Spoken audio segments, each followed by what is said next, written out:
with Grameenphone.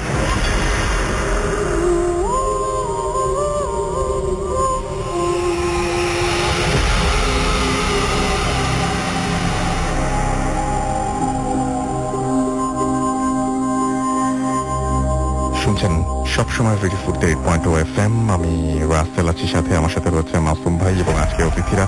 আমরা আসলে basically যদিও 2 মিনিট লেট করেছি, বাট তার রিজন আছে। আর রিজনটা হচ্ছে এরকম যে আমরা এতক্ষণ বেসিক্যালি একটা ভিডিও করছিলাম, লাইভ ভিডিও, আমাদের গেস্ট যারা আছে তাদের সাথে আপনাদের পরিচয় করিয়ে দেওয়ার জন্য। এবং আমাদের ফেসবুক পেজ, ভূত এফএমের ফেসবুক পেজ যদি আপনারা ভিজিট করেন তাহলে অনায়াসে আপনারা সেটা পেয়ে যাবেন। তো আমি শুরুতে জানিয়ে দিই যে কিভাবে আমাদের সাথে আপনারা কমিউনিকেট করবেন বা কিভাবে যোগাযোগ করবেন। যদি আপনারা SMS করতে চান, আমাদের SMS করার নিয়মটা হচ্ছে মোবাইলের মেসেজ অপশনে গিয়ে টাইপ করুন ফুর্তি, FORT, ফুর্তি স্পেস আপনার নাম স্পেস আপনার মেসেজ পাঠিয়ে দিন 9840 নাম্বারে। যদি আমাদের ইমেইল করতে চান, আমাদের ইমেইল অ্যাড্রেস হচ্ছে bhutfm@radiofurti.fm, which is BHWTFM@radiofurt.fm। আপনার নাম, ঠিকানা এবং ফোন নাম্বার সহ আপনার জীবনে ঘটে যাওয়া বা আপনার জানা সেরা ঘটনা লিখে পাঠিয়ে দিন আমাদের কাছে। এবং ঘটনার শুরুতে অবশ্যই উল্লেখ করুন যে এই ঘটনাটি আপনি স্টুডিওতে এসে শেয়ার করতে চান, নাকি আপনি চান আপনার ঘটনা আমরা পড়ে শোনাই। যারা দেশের বাইরে রয়েছেন তাদেরকে বলবো যে আপনারা সরাসরি অডিও ক্লিপ পাঠিয়ে দিতে পারেন আমাদেরকে, ইমেইল করতে পারেন আপনাদের অডিও ক্লিপ। আর আপনারা সেটার জন্য তো আপনারা শুধুমাত্র নিজেদের না, অনেকে আছেন যে অনেকে ঘটনা শেয়ার করতে পারেন না বা জানেন না কিভাবে পাঠাতে হবে, তাদেরকে হেল্প করতে পারেন এবং তাদের ঘটনাও আপনি আপনার মোবাইল ফোন দিয়ে রেকর্ড করে পাঠিয়ে দিতে পারেন আমাদের কাছে। আপনাদের সহযোগিতা দরকার, অফকোর্স দরকার, সবসময় দরকার। সো আশা করছি যে সেটা আমরা পাবো। অ্যান্ড যারা আমাদের ফেসবুক পেজে দেখতে চান যে কোন ভিডিও আমরা আপলোড করলাম, তারা সরাসরি ভিজিট করুন www.facebook.com/radio.furti অথবা www.facebook.com/bhutfm.rasul, যেখানে আপনারা ভিডিওটা পেয়ে যাবেন এখন। তো এই হচ্ছে ঘটনা। আমরা আজকের অতিথিদের কাছে যাব তাদের ঘটনা শোনার জন্য। আশা করছি পুরোটা সময় আপনারা আমাদের সঙ্গে থাকবেন। আজকে সারাটা দিন আমরা প্রচন্ড অনেকেই প্রচন্ড কষ্ট পেয়েছেন। আমি সকালে শো করেছেন, তখন দেখেছিলাম যে প্রচন্ড রকমের আজকে নামাজ পড়তে যাওয়ার সময় স্পেশালি অনেক গরম ছিল। এখনো গরম, বাট সব বিকালের দিকে একটা বৃষ্টি হয়েছে, রাইট? তো একটু বৃষ্টি হওয়ার কারণে আমি জানি না এখন কিরকম ওয়েদার, বাট যেমনই ওয়েদার হোক আশা করছি যে আজকের ভূত এফএম জমজমাট হবে। গরম যেহেতু ঘুম ঠান্ডা না হওয়া পর্যন্ত, একটু ওয়েদারটা ঠান্ডা না হওয়া পর্যন্ত হয়তো আসবে না, ততক্ষণ পর্যন্ত ভূত এফএমের সাথে আশা করছি আপনি থাকবেন। চলে যাচ্ছি আমাদের প্রথম অতিথির কাছে। ডক্টর আলিফের একটা ঘটনা শুনে আসবো আমরা, এবং শুরুই করতে চাই ডক্টর আলিফকে দিয়ে। চলুন ডক্টর আলিফের প্রথম ঘটনায় যাই। আসসালামু আলাইকুম লিসনার্স। আসসালামু আলাইকুম রাসেল ভাই। ওয়ালাইকুম আসসালাম ভাইয়া। যে ঘটনাটি অনেকদিন পরে আসলাম, যে ঘটনাটা আজকে শেয়ার করব, তিনি আমার খুব ক্লোজ ছোট ভাইয়ের একটি বড় ভাই আর কি। জি। তো ঘটনাটা 81-82 দিকে, ঘটনাটা প্রায় অনেকদিন আগের কথা। তো মফস্বলে থাকতেন তিনি তখন, এখন ঢাকায় থাকেন কিন্তু তখন তিনি মফস্বলে থাকতেন। আমি একজনের তার সামনে বসে ঘটনাটা নেই, সে একটু গ্রামের ভাষায় কথা বলে, যেহেতু সে এখানে ডেলিভার দিতে পারবে না। আপনি বলছিলেন যে উনি খুব চমৎকার করে গুছিয়ে খুব সুন্দর করে গুছিয়ে বলে আর কি, খুব সুন্দর করে বলার ডিজাইন, ঘড়ির থেকে শুরু করে পায়ের নখ পর্যন্ত খুব সুন্দর করে সে খুব সুন্দর করে বলে। তো যেটা হচ্ছিল যে উনি যখন এরকম 81-82 দিকে গ্রাম মফস্বলে ছিলেন আর কি, স্কুলে পড়তেন। তো যে আমি রাসেল ভাই শুরুর দিকে আপনাকে বলেছিলাম যে যারা একটু আল্লাহর পথে মেহনত করেছেন নাকি, তিনি সেই দলের মানুষ আর কি, যে দাড়ি ওঠার পর থেকে সে কখনো শেভ করেন না আর কি, এখনো পর্যন্ত সে অবস্থা। সে খুব নামাজি একজন মানুষ আর কি, খুবই পায়াস একজন লোক। তো গ্রামে তখন রাসেল ভাই, এখন তো অনেক ইসলামিক জিনিসপত্র, অনেক ম্যাটেরিয়ালস চলে এসছে সবার হাতে হাতে, মোবাইল ফোন, ইউটিউব। তখন রাসেল ভাই ওই মফস্বল গুলাতে মাহফিল হতো, মাহফিল গুলাই ছিল ভরসা। তো মাহফিলে দাওয়াত পেত যখন লোকজন, পোস্টার পেত, তখন তারা এরকম মাহফিলে মুভ করতো আর কি। তো একটা মাহফিলে একজন পীর আসবেন এরকম কিছু একটা, তো তিনি দাওয়াত পান, পোস্টার দেখেন, তো তিনি দেখেন যে তার বাড়ি থেকে প্রায় 10 মাইল দূরে যে মাহফিলটা হবে। তো তিনি বিকাল বেলায় রওনা দিয়ে চলে, কারণ তখন পায়ে হেঁটেই মোটামুটি যাত্রা করতে হতো আর কি, এত রিক্সাও ওই জায়গায় ছিল না। ঢাকাতেই 82 সালে রিক্সা কয়টা ছিল কে জানে, আমি তো তখন জন্ম হই নাই রাসেল ভাই, যদিও বলতে পারবো না। তো তখন মফস্বলে রিক্সা তো প্রশ্নই ওঠে না। তো তার বাড়ি থেকে প্রায় 10 মাইল দূরে দুটা বাড়ি ক্রস করে যেতে হইতো। এক একটা বাড়ির থেকে ডিস্টেন্স ছিল প্রায় 3.5 মাইল। তার মোটামুটি ওই বাড়িগুলোতে একটা বাড়িতে তার যাওয়া আসা প্রায় ছিল রেগুলার তার বাড়ি থেকে। তো যাই হোক, সেদিন মানে আপনার মাহফিলে চলে যায়। তো মাহফিল শুরু হয় সন্ধ্যার দিকে। আচ্ছা। তো সেটা এক্সটেন্ড করতে করতে রাত প্রায় 3টা বেজে যায়। আচ্ছা। তিনি বললেন যে আমি মাহফিলে প্যান্ডেলের নিচে বসে আছি, এমন সময় খুব ঝড়ো বাতাস, মানে বাতাসটাতে ঠান্ডা, মানে বাতাসের ঠান্ডাতেই বুঝে যাচ্ছিল যে খুব বড় একটা ঝড় আসবে এখন, যে ঝড়টা খুব ভয়ঙ্কর ঝড় হবে, এরকম তার মনে হচ্ছিল যে এখনই সেফ সাইডে চলে যাওয়া দরকার। তো চিন্তা করতে করতে ঝড় চলে এসে পুরা প্যান্ডেল সব উড়িয়ে দিল। হ্যাঁ, একটা মাঠে হচ্ছিল, তো প্যান্ডেলটা উড়ে গেল। উড়ে গিয়েছে ঠিক কিছু দূরে একটা বিল ছিল, তো বিলের পাশে আপনার এই মাহফিল হলেই দেখা যেত যে ওই মুড়ি মুরকি, তারপরে মুরালি, সব মানে খাওয়া দাওয়ার দোকানপাট বসতো আর কি টুকরিতে। তো সে কি করলো, ওই দোকান থেকে কিছু নিয়ে খেলো, কারণ ওই মাহফিলের যে সিন্নি সেটা দিতে নাকি আপনার ফজরের নামাজের আগে দিবে আর কি, এরকম কিছু একটা শোনা যায়। তো বলে যে এতক্ষণ তো ওয়েট করা যাবে না, প্লাস প্যান্ডেল উঠে গেছে, আমাকে এখন বাড়ির দিকে যেতে হবে। তো সে ডিসিশন নিয়ে ফেলায় তখন যে না, আমি হালকা কিছু খেয়ে রওনা দিয়ে দিব বাড়িতে। 10 মাইল রাস্তা রাসেল ভাই, হেঁটে যাওয়া তো মুখের কথা না, অনেকক্ষণ হেঁটে যেতে হবে। তো সে কিছু জিনিস খেয়ে দিয়ে ওই জায়গা থেকে রওনা দিয়ে দেয়, কারণ ওইখানে তার পরিচিত কেউ ছিল না। যতটুকু বয়ান সে শোনার কথা সে শুনেছে, ওখান থেকে শোনার পরে সে ঘড়িতে দেখলো 3টা 1 বাজে। তখন সিকো ঘড়ি আসছে বাংলাদেশে, মানে বাংলাদেশে না, আমি কখন আসি জানি না, তিনি বলছে নতুন নতুন সিকো ঘড়ি তার হাতে এসছে আর কি। তো দেখে সে চাপ দিয়ে লাইট জ্বলে এরকম আর কি। তো দেখে সে বললো যে না, 3টা 1 বাজে আমি এখন রওনা দিব। তো বাড়ির দিকে রওনা দিচ্ছে সে। তো বাড়িটা যেতে গেলে তার ক্ষেতের মাঝখান দিয়ে যে আলগুলো আছে দিক দিয়ে হেঁটে যেতে হবে, কারণ যে রাস্তাটা আছে একটাই রাস্তা, মানে এছাড়া অন্য কোনো রাস্তা নাই। আচ্ছা। মাহফিলটা যে জায়গায় হচ্ছে, তো ক্ষেতের মাঝখান দিয়ে প্রায় আধা ঘন্টার বেশি সময় হাঁটার পরে তিনি একটা বাড়ি দেখতে পেলেন। তো বাতাসের তীব্রতা রাসেল ভাই খুব বেশি বেড়ে যায় ওই মুহূর্তে, প্রচন্ড বাতাস বইতে থাকে। তিনি কি করলেন, একটা বাড়ি দেখতে পেলেন। ওই বাড়িটার কাছে যাওয়ার পরে একটা ঢিবির মতো জায়গা পেলেন, এবং পাশে খড়ের যে স্তূপ, সুন্দর স্তূপ গুলা গ্রামের বাড়িতে দেখা যায়, সেই খড়ের স্তূপ পাশে দেখতে পেলেন। এমন সময় বৃষ্টি নামা শুরু হলো, গুড়ি গুড়ি থেকে প্রচন্ড জোরে বৃষ্টি, মানে মিডিয়াম, এত প্রচন্ড জোরে মানে কি, মানে এক দাঁড়াতেই সে মিনিটের মধ্যে ভিজে যেছে, এরকম অবস্থা আর কি। তো সে একটা গাছের নিচে দাঁড়ালো। গাছের নিচে কিছুক্ষণ দাঁড়াতেই রাসেল ভাই বিদ্যুৎ চমকাচ্ছে। এমন সময় তার চোখটা পেছনের দিকে, মানে সে পেছনে ফেরার পরপরই দেখলো যে বিদ্যুৎ চমকাচ্ছে, আর তিনি একটা লোককে খুব পরিষ্কার ভাবে দেখতে পাচ্ছে ঠিক পেছনে, তার থেকে 20 ফিট দূরে হবে, হাইয়েস্ট 20 ফিট দূরে হবে। তো তিনি জিজ্ঞেস করলো যে এই বাড়িটা কোনটা, মানে এর আগেও তো তিনি এই জায়গা দিয়ে পাস করেছে, যে এই বাড়িটা তিনি আগে দেখেন নাই। তো জিজ্ঞেস করলেন যে এই বাড়িটা আসলে কোন বাড়ি। 1বার 2বার জিজ্ঞেস করলো, কিন্তু ওই লোকটা কোনো অ্যান্সারও নাই, ওই জায়গা থেকে সে নড়ছেও না, এমন ভাবে দাঁড়িয়ে আছে, মনে হচ্ছে যে ওখানে যদি কেউ ধাক্কা দিয়েও ফেলে দেয় উনি ওই জায়গায় পড়ে থাকবে, মানে কোনো কথা বলবে এরকম। কিছুক্ষণ জিজ্ঞেস করলো, প্রায় 4-5 বার জিজ্ঞেস করার পরও কোনো অ্যান্সার না পাওয়ার পরে উনি ঢিবিতে দেখলেন যে মেঘ, মানে বিদ্যুৎ চমকাচ্ছে, খুব খুব বিদ্যুৎ চমকাচ্ছে। ওই জায়গাটা তার কাছে মনে হয় যে না, এই জায়গায় থাকলেও রিস্কি, কারণ ক্ষেতের মাঝখানে প্রচুর মানুষের বিদ্যুৎ চমকে মরে যাওয়ার ঘটনা তিনি শুনেছেন। তো বললেন যে না, আমি এখন এই জায়গাতে নিজে নিজে চিন্তা করলেন, এই জায়গায় না বাড়ির ভিতরে ঢুকে একটা আশ্রয় তো পাবো, কারণ এখন রাত্রে 3:35 উপরে বাজে, 3:30 উপরে বাজে, এত রাতে আমি কি করব। উনি চিন্তা করলেন যে ঘরের ভিতরে, ওই বাড়ির ভিতরে ঢুকে যাবে। তো গাছপালা ক্রস করে, একটা আমড়া গাছ ছিল নাকি, একটা আম গাছ ক্রস করে বাড়ির ভিতরে ঢুকে যায়। একটু উঁচু, বাড়িটা একটু উঁচু আর কি। উপরে ওঠার পরে ওই বাড়ির দিকে ঢুকতে হাতের বাম পাশে, ঘরটা পশ্চিম দিকে ছিল। তো ঢুকতেই সেই বাড়ির যে আপনার ঘরের বাইরে যে বারান্দার মতো থাকে না, টিনের চালা দিয়ে বারান্দার মতো বসার লোক বসার জায়গাটা আর কি, সেই জায়গায় সে একটু আশ্রয় দেয়, গুটি হয়ে বসে, কারণ সে ভিজে একদম ভিজে শেষ হয়ে গেছিল আর কি, পায়ে কাদা টাদা লেগে আছে। তো কিছুক্ষণ থাকার পর তিনি খুব ভয়ে ছিল। রাসেল ভাই আপনাকে বলি, আসলে লোকটা খুব সাহসী ছিল, মানে ওই এলাকার মধ্যে তিনি অনেক সাহসী ছিল। যে কোনো কাজ, যে কোনো কিছু কেউ জিজ্ঞেস করার আগে বা কেউ হুকুম দেওয়ার সাথে সাথে সে করে দিত কাজটা।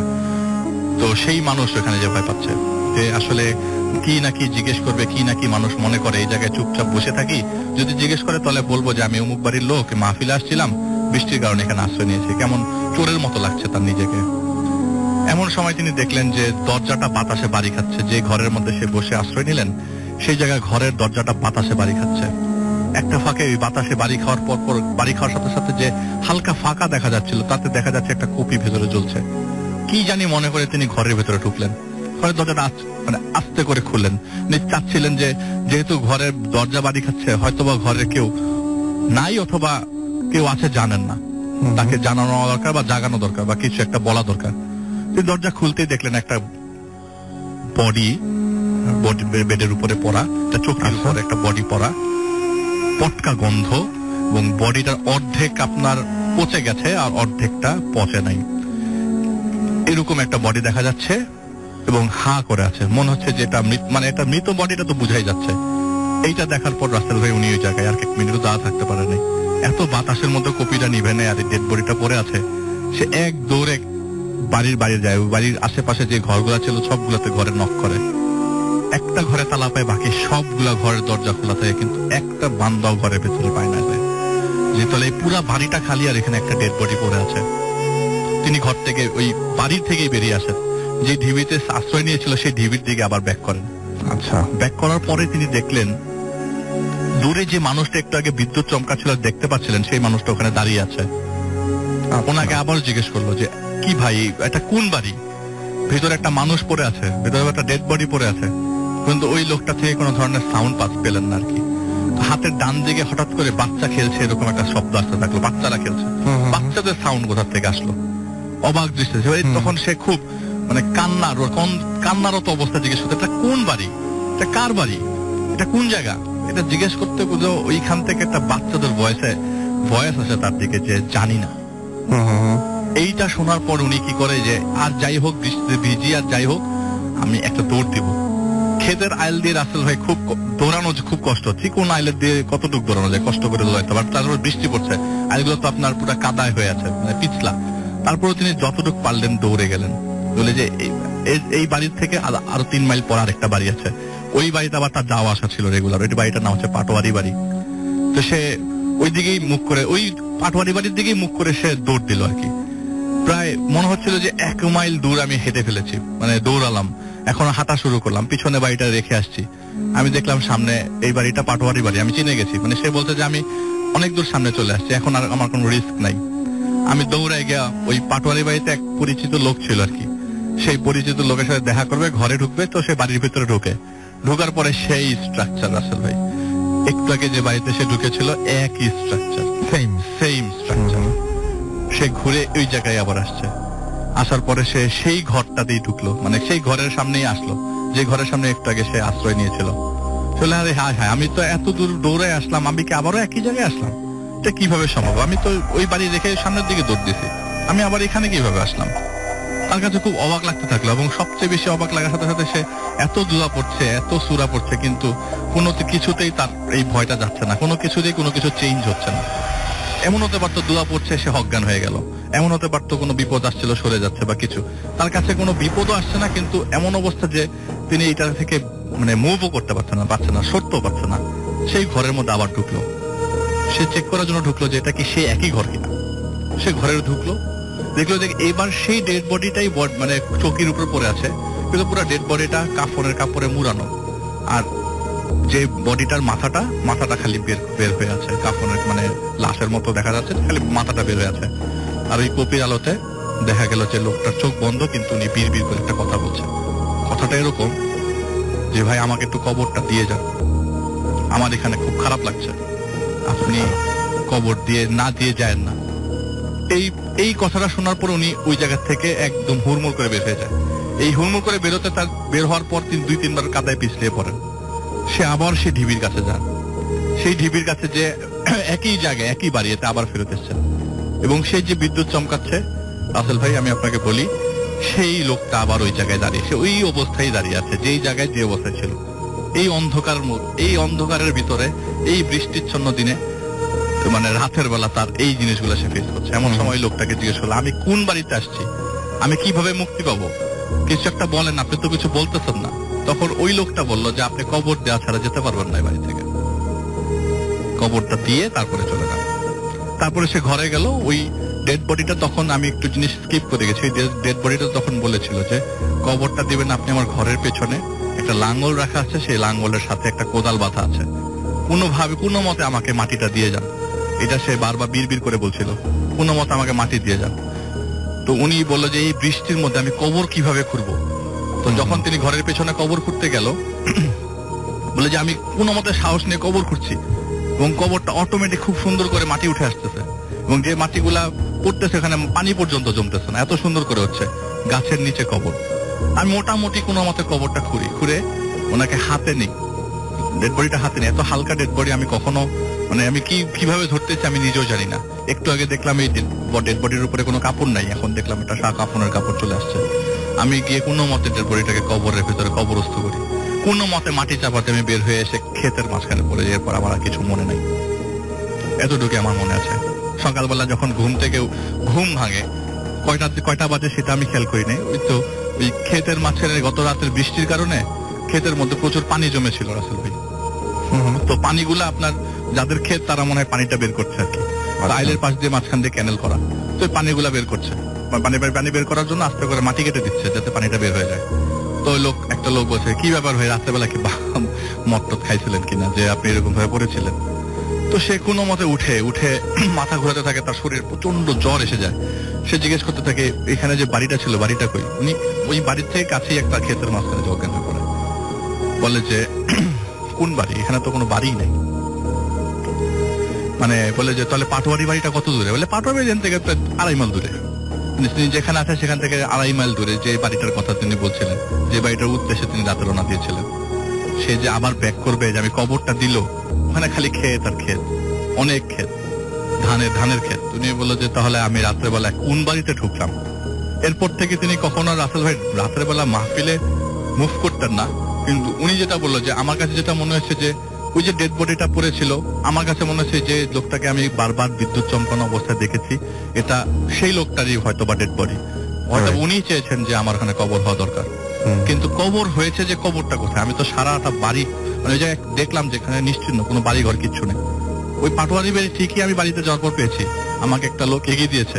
পাটোয়ারি বাড়ি আমি ঠিকই পেয়েছি রাসেল ভাই, কিন্তু যে বাড়িতে তারা এত রাতের বেলা ওই দিন রাতে এত বড় ইনসিডেন্ট ঘটলো, সেই বাড়িটা আর সেখানে নেই।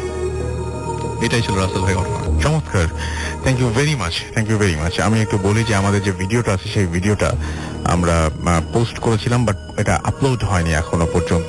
তো আমরা সেকেন্ড একটা ভিডিওতে যাব। তো আপনারা আমাদের যে ভূত এফএম এর যে পেজটা আছে সেই পেজে আপনারা থাকবেন, এবং আপনারা আজকে তো ডেফিনেটলি বুঝে যাবেন যে কোনটা অরিজিনাল পেজ, বিকজ আমরা ওইখান থেকে কিছুক্ষণের মধ্যে যখন ব্রেকে যাব, সেই ব্রেকের সময় আমরা ভিডিওটা করব, এবং আপনারা সবাই আমরা লাইভ ফেসবুকে আসবো। আপনারা যারা কথা বলতে চান তখন কথাও বলতে পারবেন। তো রেডি থাকেন, আমি তার মাঝখানে একটা ঘটনা পড়ে শোনাই আপনাদেরকে। অ্যান্ড আমাদের এইখানে ইন্টারনেটের একটু ঝামেলা ছিল, দ্যাটস ওয়াই আমরা ভিডিওটার মাঝখানে একটু ঝামেলা হয়েছে। আমি দেখতে পাচ্ছি অনেকে আমাদের SMS করছেন, সেই SMS গুলো না আমি এসেই পড়বো। এখন আমি চটপট একটা ঘটনা পড়ে শোনাই আপনাদেরকে। আর এই ঘটনাটি হচ্ছে আমাদেরকে পাঠিয়েছেন আমাদেরই একজন লিসেনার। তো কি সেই ঘটনা পড়ছি। হ্যালো রাসেল ভাই, আমার নাম নুসরাত, আমার বাসা রাজশাহীতে। আমি আপনাদের সাথে এখন একটা স্টোরি শেয়ার করব। স্টোরিটা আমার ফ্রেন্ড সাদিকাকে নিয়ে। আচ্ছা, সাদিকার ঘটনা সম্ভবত আমরা পড়েছিলাম, আমরা সাদিকার ঘটনা তার পরের ঘটনাটি পড়বো। সরি, আমি যে ঘটনাটি শোনাবো আপনাদেরকে, এই ঘটনাটিও অনেক আশা করছি আপনাদের ভালো লাগবে, এবং অবশ্যই আপনারা কিন্তু আমাদের জানাবেন যে আপনাদের এই ঘটনাগুলো যেগুলো আমরা পড়ে শোনাই আপনাদেরকে কেমন লাগে। তো আমি চলে যাচ্ছি সরাসরি ঘটনায়, এবং এই ঘটনাটি যিনি আমাদের পাঠিয়েছেন তিনি লিখছেন, আসসালামু আলাইকুম, আশা করি ভালো আছেন।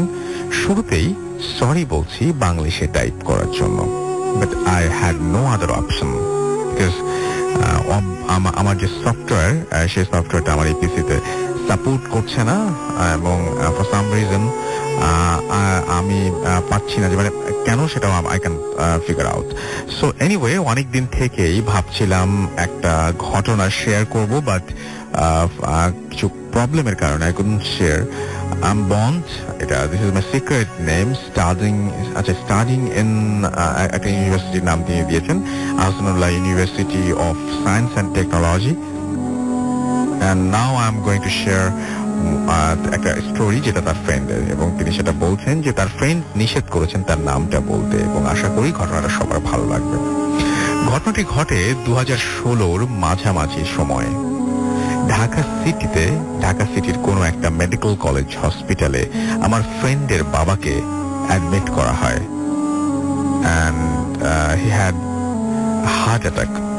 এবং আমার ফ্রেন্ড সারাদিন অনেক কারণেই বিজি থাকার জন্য রাতের বেলায় থাকার ডিসিশন আমি নেই, এন্ড মেডিকেলে সারাদিনই ওর আদার্স রিলেটিভরা থাকতো।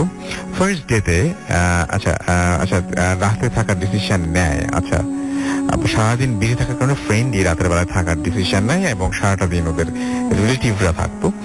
ফার্স্ট ডেতে নর্মাল ওয়েতে সবকিছু কাটে। সেকেন্ড ডে থেকে ঘটনাটা শুরু হয়।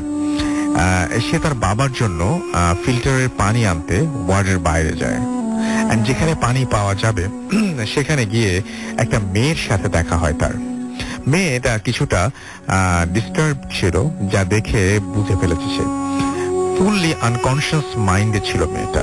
এটা দেখে আমার ফ্রেন্ড ঠিক বুঝে উঠতে পারলো না যে কোথাও কথা বলা উচিত কিনা, বিকজ অনেক ওকে দেখে কিছুটা ভালো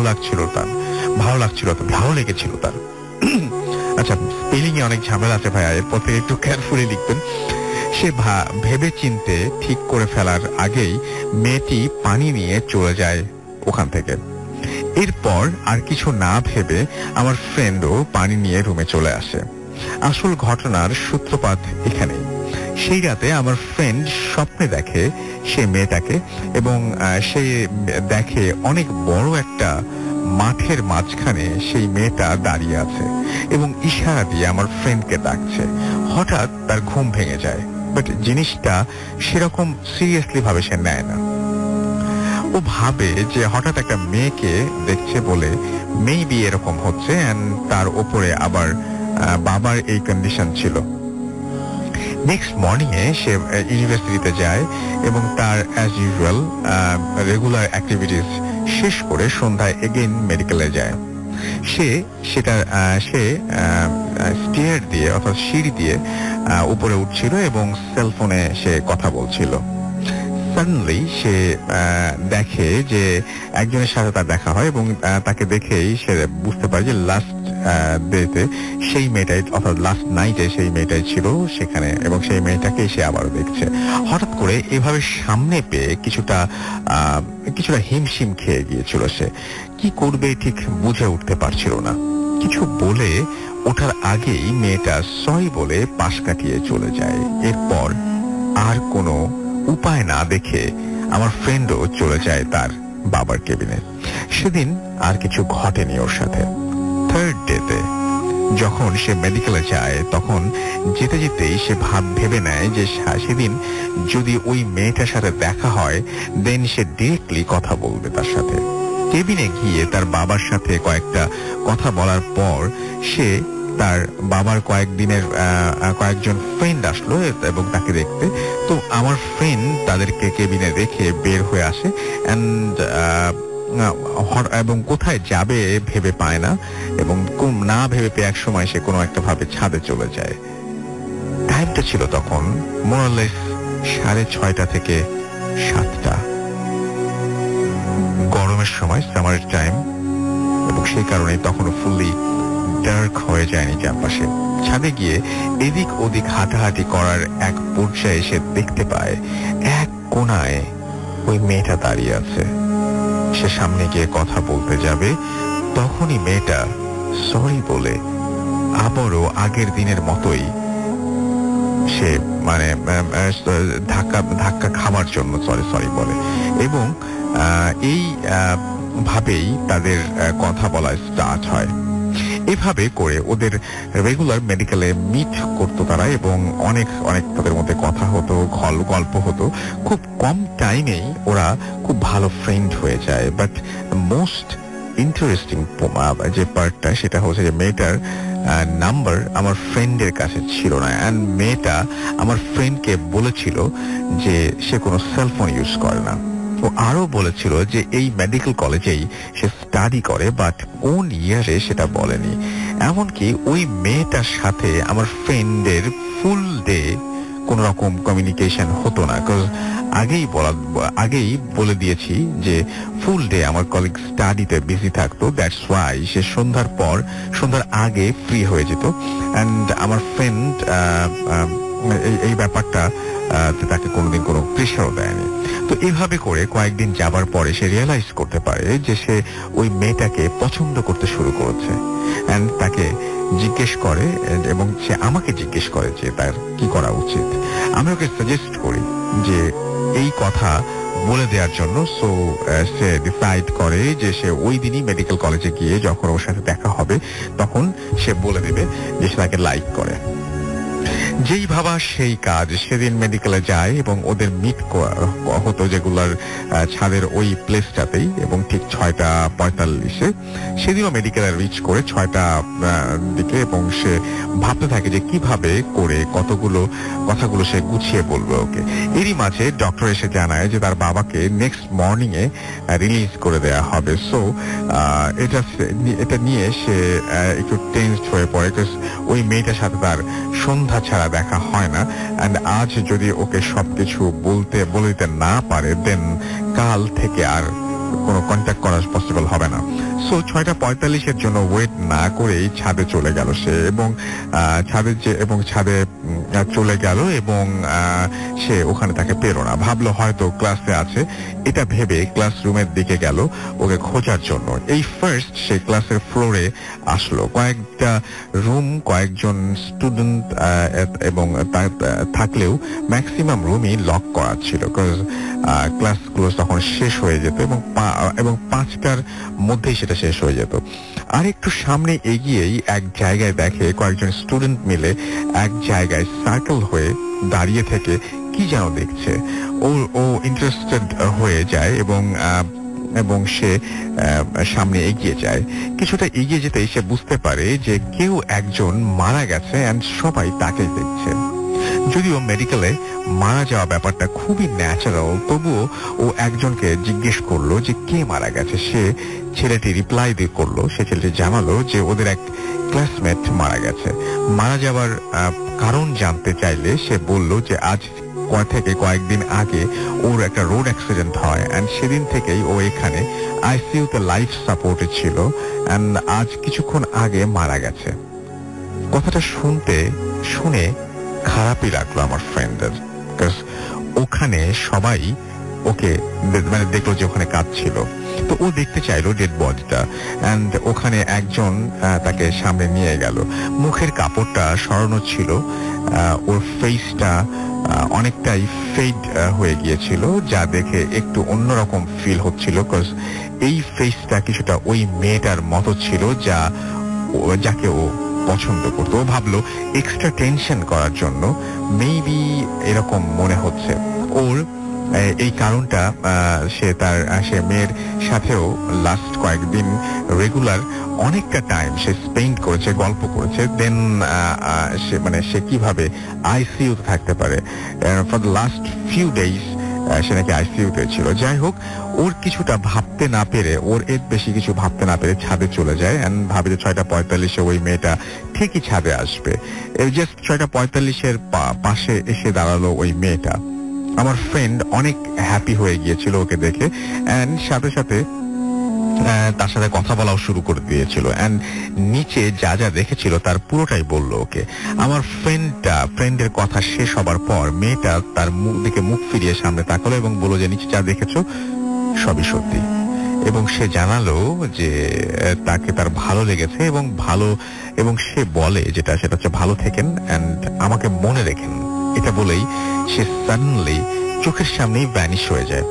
সিচুয়েশনটা এরকম ছিল যা দেখে আমার ফ্রেন্ড আর নিজেকে ঠিক রাখতে পারেনি, সো সে সেন্সলেস হয়ে যায়। সাথে সাথে তার সেন্স আসার পর সে নিজেকে দেখতে পায় যে তার বাবার কেবিনে সে শুয়ে আছে, এন্ড জানতে পারে যে অনেকক্ষণ ধরে ওর সেলফোনে কল রিসিভ না করার কারণে মেডিকেলের ওয়ার্ড বয়রা অনেক সার্চ করার পর ওকে খুঁজে পায় ছাদের এক কোনায়।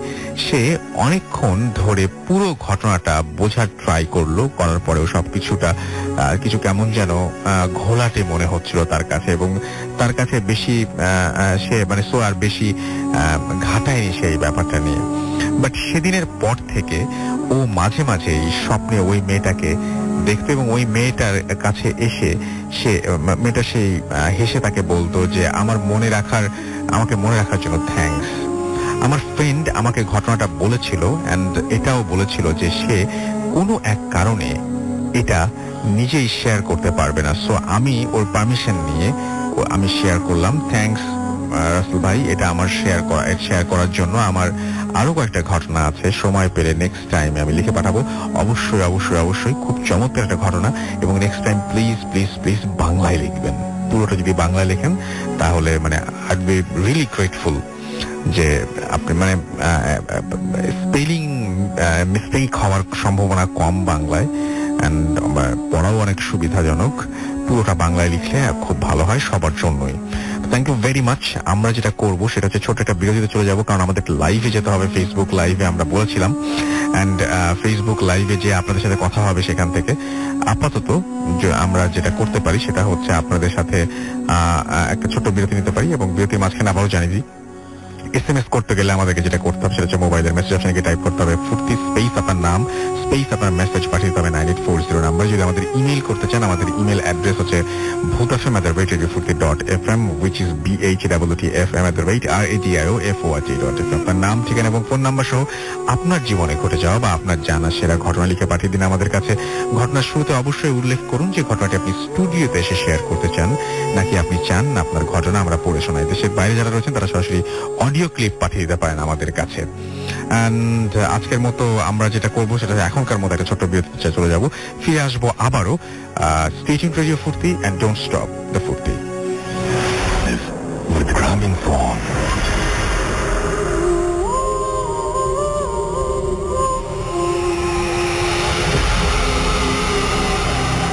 Welcome back. শুনছেন সবসময় রেডিও ফুর্তি 8.2 FM। আমি রাসেল আজির সাথে, এবং আমার সাথে হচ্ছে মাসুমের মাঝের অতিথিরা। আমি দেখতে পাচ্ছি যে আমাদের জ্যাকলিন এবং আনিকা আমাদের সাথে আছেন, আমাদের সাথে রয়েছেন সাব্বির, আমাদের সাথে রয়েছেন জাহিদ হাসান, আতিক আমাদের সাথে আছেন, এবং আমাদের সাথে রয়েছেন দেখতে পাচ্ছি রবিউল ইসলাম, এছাড়াও হেলাল আমাদের সাথে আছেন, হেলাল খুলনা থেকে। আশা সাতক্ষীরা থেকে আমাদের সঙ্গে আছেন নাহিদ। ফার্স্ট ঘটনাটি ভালো হয়েছে জানিয়েছেন। জাহিদ হাসান জয় আমাদের সাথে রয়েছেন জয়পুরহাট থেকে। আমাদের সাথে এমডি মিঠু আছেন আমাদের সাথে রাজশাহী থেকে। যশোর থেকে ফারুক হোসেন আছেন আমাদের সঙ্গে। শাকিল আমাদের সঙ্গে আছেন। এছাড়া আমাদের সাথে রয়েছেন রাফি ফারিহা বাড্ডা থেকে। আমাদের সাথে সাইফুল আছেন হলি ক্রিসেন্ট স্কুল বনশ্রী থেকে। আব্দুল্লাহ আমাদের সাথে আছেন। আমাদের সাথে রয়েছেন মৃদুল রহমান কুষ্টিয়া থেকে। সোহান আহমেদ আমাদের সাথে আছেন। আমাদের সাথে রয়েছেন অপু কর্মকার বাহার খিলগাঁও থেকে। আমাদের সঙ্গে রয়েছেন জাবেদ আলামিন আমাদের সাথে আছেন। আমাদের সাথে রয়েছেন দেখতে পাচ্ছি মোহাম্মদপুর থেকে মধুপুর থেকে আমাদের সাথে আছেন। নাম লেখেননি, অনেক পরে লিখেছেন, সো আমি এসএমএসটা পড়বো না। হীরা আমাদের সাথে আছেন। খুলনা থেকে আনোয়ার এবং তার ওয়াইফ আফরিন আমাদের সঙ্গে আছেন। আমাদের সঙ্গে আছেন তামিম চিটাগং থেকে, এবং এছাড়া আমাদের সঙ্গে আছেন দেখতে পাচ্ছি আশিক। এছাড়া হচ্ছে আপনার তিনি আমাদের সঙ্গে আছেন। আমাদের সাথে রয়েছেন নিশাত রাজশাহী থেকে। আমাদের সাথে রয়েছেন মোবারক এবং নাজু কক্সবাজার থেকে। আবরার আমাদের সাথে আছেন। আমাদের সাথে রয়েছেন আশরাফুল। আমাদের সাথে রয়েছেন পলাশ সিলেট থেকে। গোলাম রাব্বি আমাদের সাথে রয়েছেন মিটফুড থেকে। যারা আছেন এবং I have a story, it is আচ্ছা, এবং যেটা খুব ভালো স্টোরি তিনি সেটা পাঠাতে চান, অবশ্যই আমাদের ইমেল অ্যাড্রেস তো জানেনই আপনারা, সেখান থেকে পাঠিয়ে দিতে পারেন যখন তখন ইচ্ছা হলেই। আমাদের সাথে রয়েছেন দেখতে পাচ্ছি রাহুনি, এছাড়াও আয়ুব আমাদের সাথে আছেন। আমাদের সাথে রয়েছেন দেখতে পাচ্ছি শুভ, আমাদের সাথে রয়েছেন রাইসা, আমাদের সাথে রয়েছেন সানি, আমাদের সাথে রয়েছেন এমডি নূর সহ আরো অনেকে। তো আমরা একটা লাইভ কলে যাব, আমি জানি না, আচ্ছা ইউএসএ থেকে, রাইট? তো আমরা ইউএসএ একটা কলে চলে যাব, আমাদের লাইভ আমরা কলে চলে যাবো আমাদের একজন লিসনারের সাথে, তার সাথে কথা বলবো। হ্যালো, আসসালামু আলাইকুম, কেমন আছেন? হ্যালো রাসেল ভাই। জি হ্যালো, নূপুর বলছিলাম মেরিল্যান্ড থেকে। ওকে, সো আপনি আপনার অ্যাড্রেসটা একটু বলুন সবাইকে, আপনার আশেপাশে যারা আছেন তারা সবাই জানতে পারবেন তাহলে। আমি মেরিল্যান্ড থেকে বলছি। আমি এখন অফিসে ব্রেক টাইমে শুনছি। আচ্ছা, জি জি জি। সরি, আমি মেডিকেল রিভিউ অর্গানাইজেশনে অ্যাসিস্ট্যান্ট অ্যাডমিনিস্ট্রেটিভ অফিসার। তো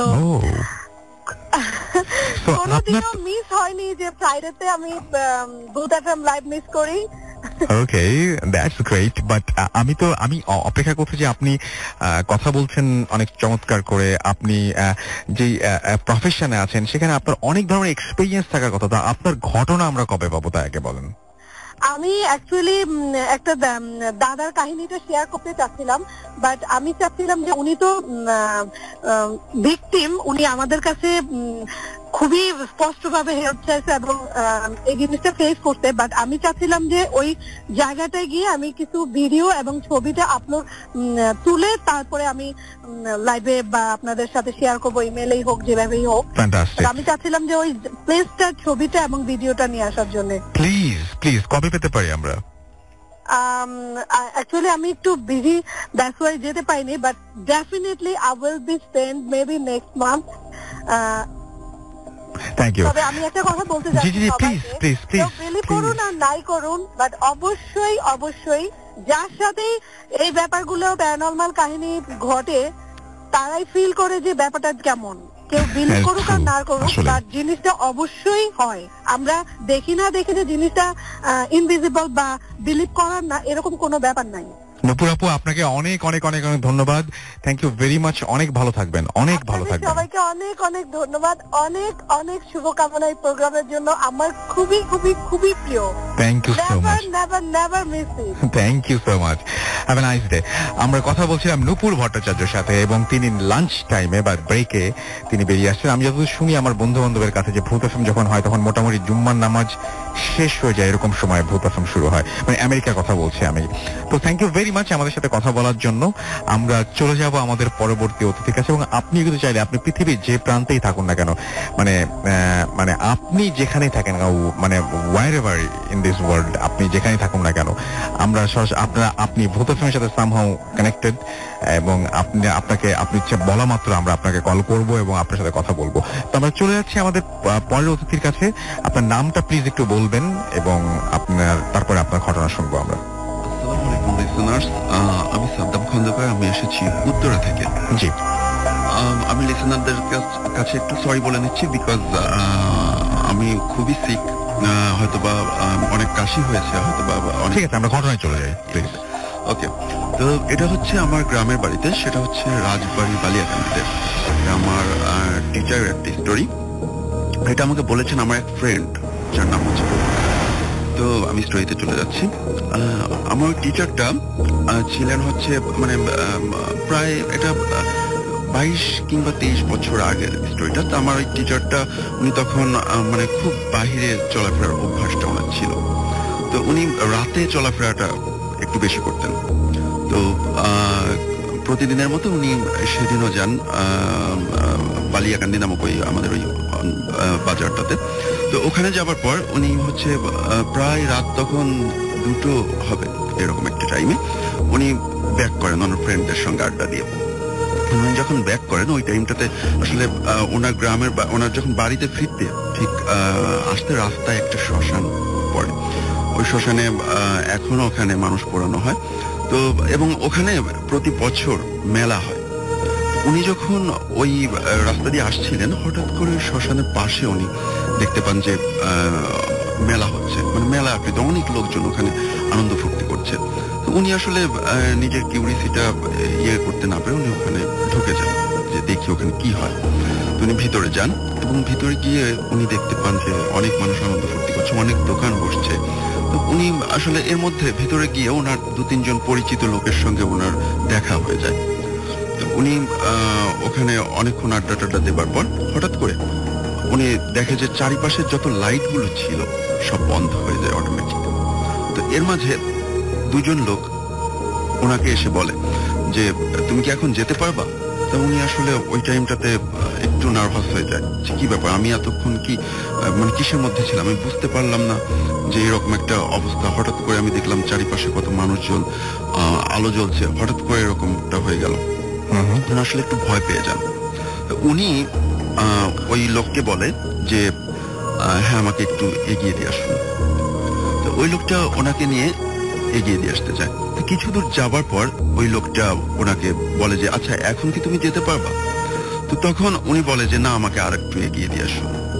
দেন আবার উনি কিছু দূর এগিয়ে দেন এবং এরপর আবার বলে যে তুমি কি এখন যেতে পারবা? তো উনি বলে যে না। এভাবে যেতে যেতে ওনার যে বাড়িটা, ওনার বাড়ির সামনে গোরস্থান আছে, ওখানে এলাকার যে মানুষগুলা মারা যান তাদের দাফন করা হয় ওখানে। তো উনি ওখানে যেই ওই পর্যন্ত এসছে, তখন হচ্ছে ওই লোকটা আবার আমার ওই টিচারটাকে জিজ্ঞাসা করছে যে তুমি কি এখন যেতে পারবা? তখন আমার টিচার বলছে যে না প্লিজ, এত দূর যেহেতু এসছেন আর একটু আসেন। তখন ওই লোকটা বলছে যে না আমি তো আর যেতে পারবো না। তখন ওই টিচার উনি যদি দৌড়ে গিয়ে ওনাকে চাপটে ধরে যে না প্লিজ আমাকে আরেকটু দিয়ে আসুন। তো তখন উনি যেটা দেখতে পান, আলোতে হালকা ঝাপসা জ্যোৎস্না আলোতে যেটা দেখতে পান, সেটা হচ্ছে যে ওনার মুখে কোনো মাংস নেই, মানে কঙ্কালের আকৃতি পুরোটা। তো উনি ওই টাইমটাতে ভয় পেয়ে যান, বাট ওনাকে বুঝতে দেন না। আমি আগেই বলেছি উনি খুবই সাহসী ছিলেন। তো উনি ওনাকে বুঝতে না দিয়ে উনি বলে যে প্লিজ আমাকে দিয়ে আসুন আর একটু, আমি তো চলে এসেছি প্রায়। এভাবে যেতে যেতে ওনার যখন বারান্দা পর্যন্ত, মানে ওনার বাড়ির ভেতরে বারান্দা পর্যন্ত এসছে, তখন ওই লোকটা বলছে যে আচ্ছা এখন কি তুমি যেতে পারবা? তখন বলছে একটু দাঁড়ান আর একটু আসুন। তখন উনি ওনার রুমে ঢুকে যায়। ওনার রুমে ঢুকে দরজাটা লক করে বলতেছে যে হ্যাঁ আপনি এখন চলে যান, আমি এখন যেতে পারবো, আমার এখন আর কোনো প্রবলেম হবে না, আপনি এখন চলে যান। তো এইটা শুনবার পর ওই লোকটা বাহিরে থেকে বলছে যে তুই খুব বুদ্ধিমান, যার কারণে তুই বেঁচে গেলি আজকে। তা না হলে তুই যদি এই বারান্দা থেকে বলতি যে না আমি যেতে পারবো, আপনি চলে যান, আমি এখানেই তোকে পুঁতে দিতাম। তো এই ছিল আমার story, first story. Thank you very much, আপনাকে অনেক অনেক ধন্যবাদ। আমাদের আরেকটা মনে হয় কলে যাবো আমরা, না? আচ্ছা, একটু পরে যাব আমরা। ততক্ষণে আমরা যেটা করব সেটা হচ্ছে আমরা কিছু ফেসবুকে আমাদের যে সমস্ত আপনারা SMS না, যে সমস্ত পোস্ট করেছেন, পোস্টে কমেন্ট করেছেন, সেইগুলো একটু পড়ে আসি।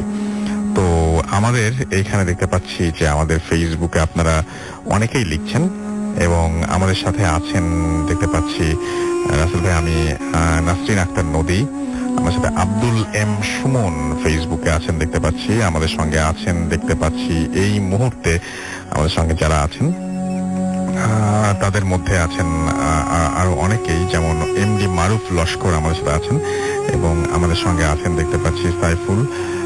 এছাড়া আমাদের সঙ্গে আছেন দেখতে পাচ্ছি চট্টগ্রাম থেকে বলছি, ওকে, আমাদের সঙ্গে এমডি মঞ্জুর আমাদের সাথে আছেন, গেমলেস বয় সজীব আমাদের সঙ্গে আছেন, মোহাম্মদ কাউসার আমাদের সাথে আছেন, আমাদের সাথে রয়েছেন রিজভি, আমাদের সাথে রয়েছেন দেখতে পাচ্ছি এছাড়াও রফিক আকন্দ সহ আরো অনেকে। তো আপনারা যারা আছেন আমাদের সঙ্গে এতক্ষণ পর্যন্ত তাদেরকে অনেক অনেক অনেক অনেক ধন্যবাদ। আশা করছি বাকিটা সময় আমাদের সঙ্গে থাকবেন।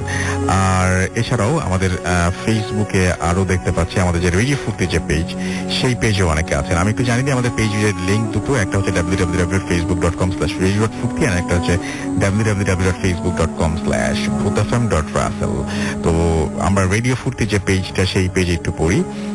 কাউসার আমাদের সঙ্গে আছেন, আমাদের সঙ্গে রয়েছেন দেখতে পাচ্ছি আবির, এবং আমাদের সঙ্গে আছেন রিমন মুজাহিদ, এছাড়াও জিনিয়া আমাদের সঙ্গে আছেন, আমাদের শাহরিয়াত জুয়েল আছেন, রাইসুল ইসলাম আছেন, আমাদের সঙ্গে লামিয়া আছেন, এমডি ইসমাইল হোসেন আছেন, শান্ত বড়ুয়া আছেন, নজরুল ইসলাম আছেন, আমাদের সঙ্গে আছেন আকাশ, এছাড়াও সাইমন স্যাম আমাদের সঙ্গে আছেন, এমডি বিল্লাল আছেন, মিঠু চাই আছেন আমাদের সঙ্গে, এমডি নাইম, হাসান হাবিব রক্সি আছেন আমাদের সঙ্গে রয়েছেন দেখতে পাচ্ছি ফিহান আহমেদ, এছাড়াও রিমন আমাদের সঙ্গে আছেন, আমাদের সাথে রয়েছেন দেখতে পাচ্ছি ফারহান সাদি, সাইমন স্যাম, আমাদের সাথে আছেন রাজকুমার কেয়া, আমাদের সাথে আছেন দেখতে পাচ্ছি আকাশ, এছাড়াও জয় কুঠিয়ার আমাদের সঙ্গে আছেন, আমাদের সাথে রয়েছেন অনন্ত, আমাদের সাথে রয়েছেন দেখতে পাচ্ছি রতন কুমার, ফয়সাল রেজা আমাদের সাথে আছেন, আমাদের সাথে আছেন আনিকা মাহফুজা আখি, রিফাত আমাদের সাথে আছেন, আমাদের সাথে রয়েছেন মাহবুর রহমান শাকিল সহ আরো অনেকে।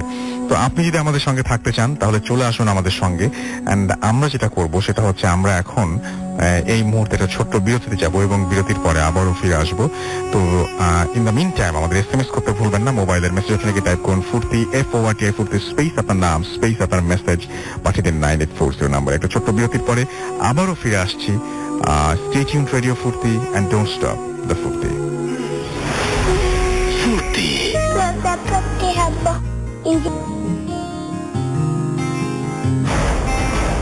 Bhoot FM. The night comes alive with Grameenphone.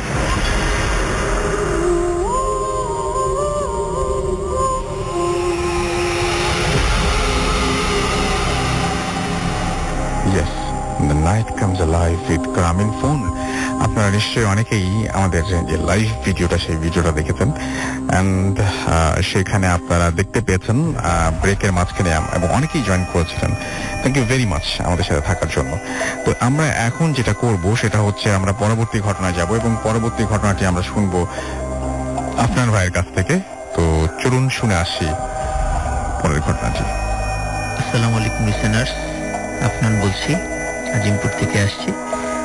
আজকে রাসেল ভাই যে ঘটনাটি বলবো, যারা ভূত এফএমের রেগুলার লিসেনার্স, আমি প্রায় বছরখানেক আগে একটা ঘটনা শেয়ার করেছিলাম যে আমাদের রাজবাড়িরই কবর ছোট হয়ে আসার একটা ঘটনা। তো অনেকের হয়তো বা সেই ঘটনাটি মনে আছে। তো ওই কবরটি যিনি খুঁড়েছিলেন আর কি, আজকে ঠিক সেই ব্যক্তির গল্পটি করব।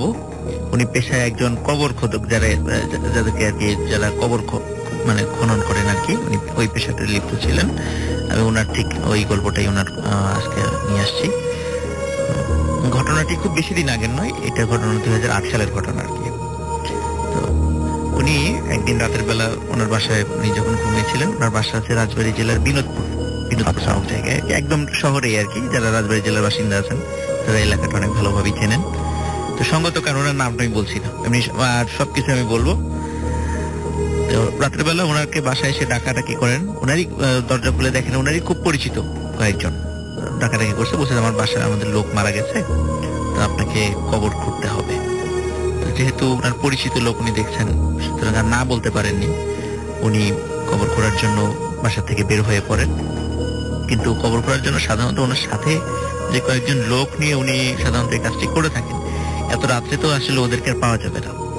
তখন উনি তাদেরকে বলেন যে আমার তো সাথে কোনো সঙ্গী নেই, আমি একা কিভাবে করব। তখন বলেন ঠিক আছে, কোনো প্রবলেম নেই, আমরা আমাদের থেকে একজনকে আপনাদের সাথে দিয়ে দিচ্ছি, আপনি তাকে হেল্পিং হ্যান্ড হিসেবে সাথে রাখতে পারেন। তো ঠিক আছে, তো কোথায় কবর করবে বলে যে আমরাই আপনাদেরকে নিয়ে যাচ্ছি, কোথায় করবো। তো অন্ধকারের মধ্যে ওনার, যদিও ওনার টর্চ লাইট ছিল, কিন্তু ওনার বলে যে আপনি টর্চ লাইট জ্বালাতে পারবেন না, আপনি হারিকেন সাথে নেন, কিন্তু আপনি টর্চ লাইট জ্বালাতে পারবেন না।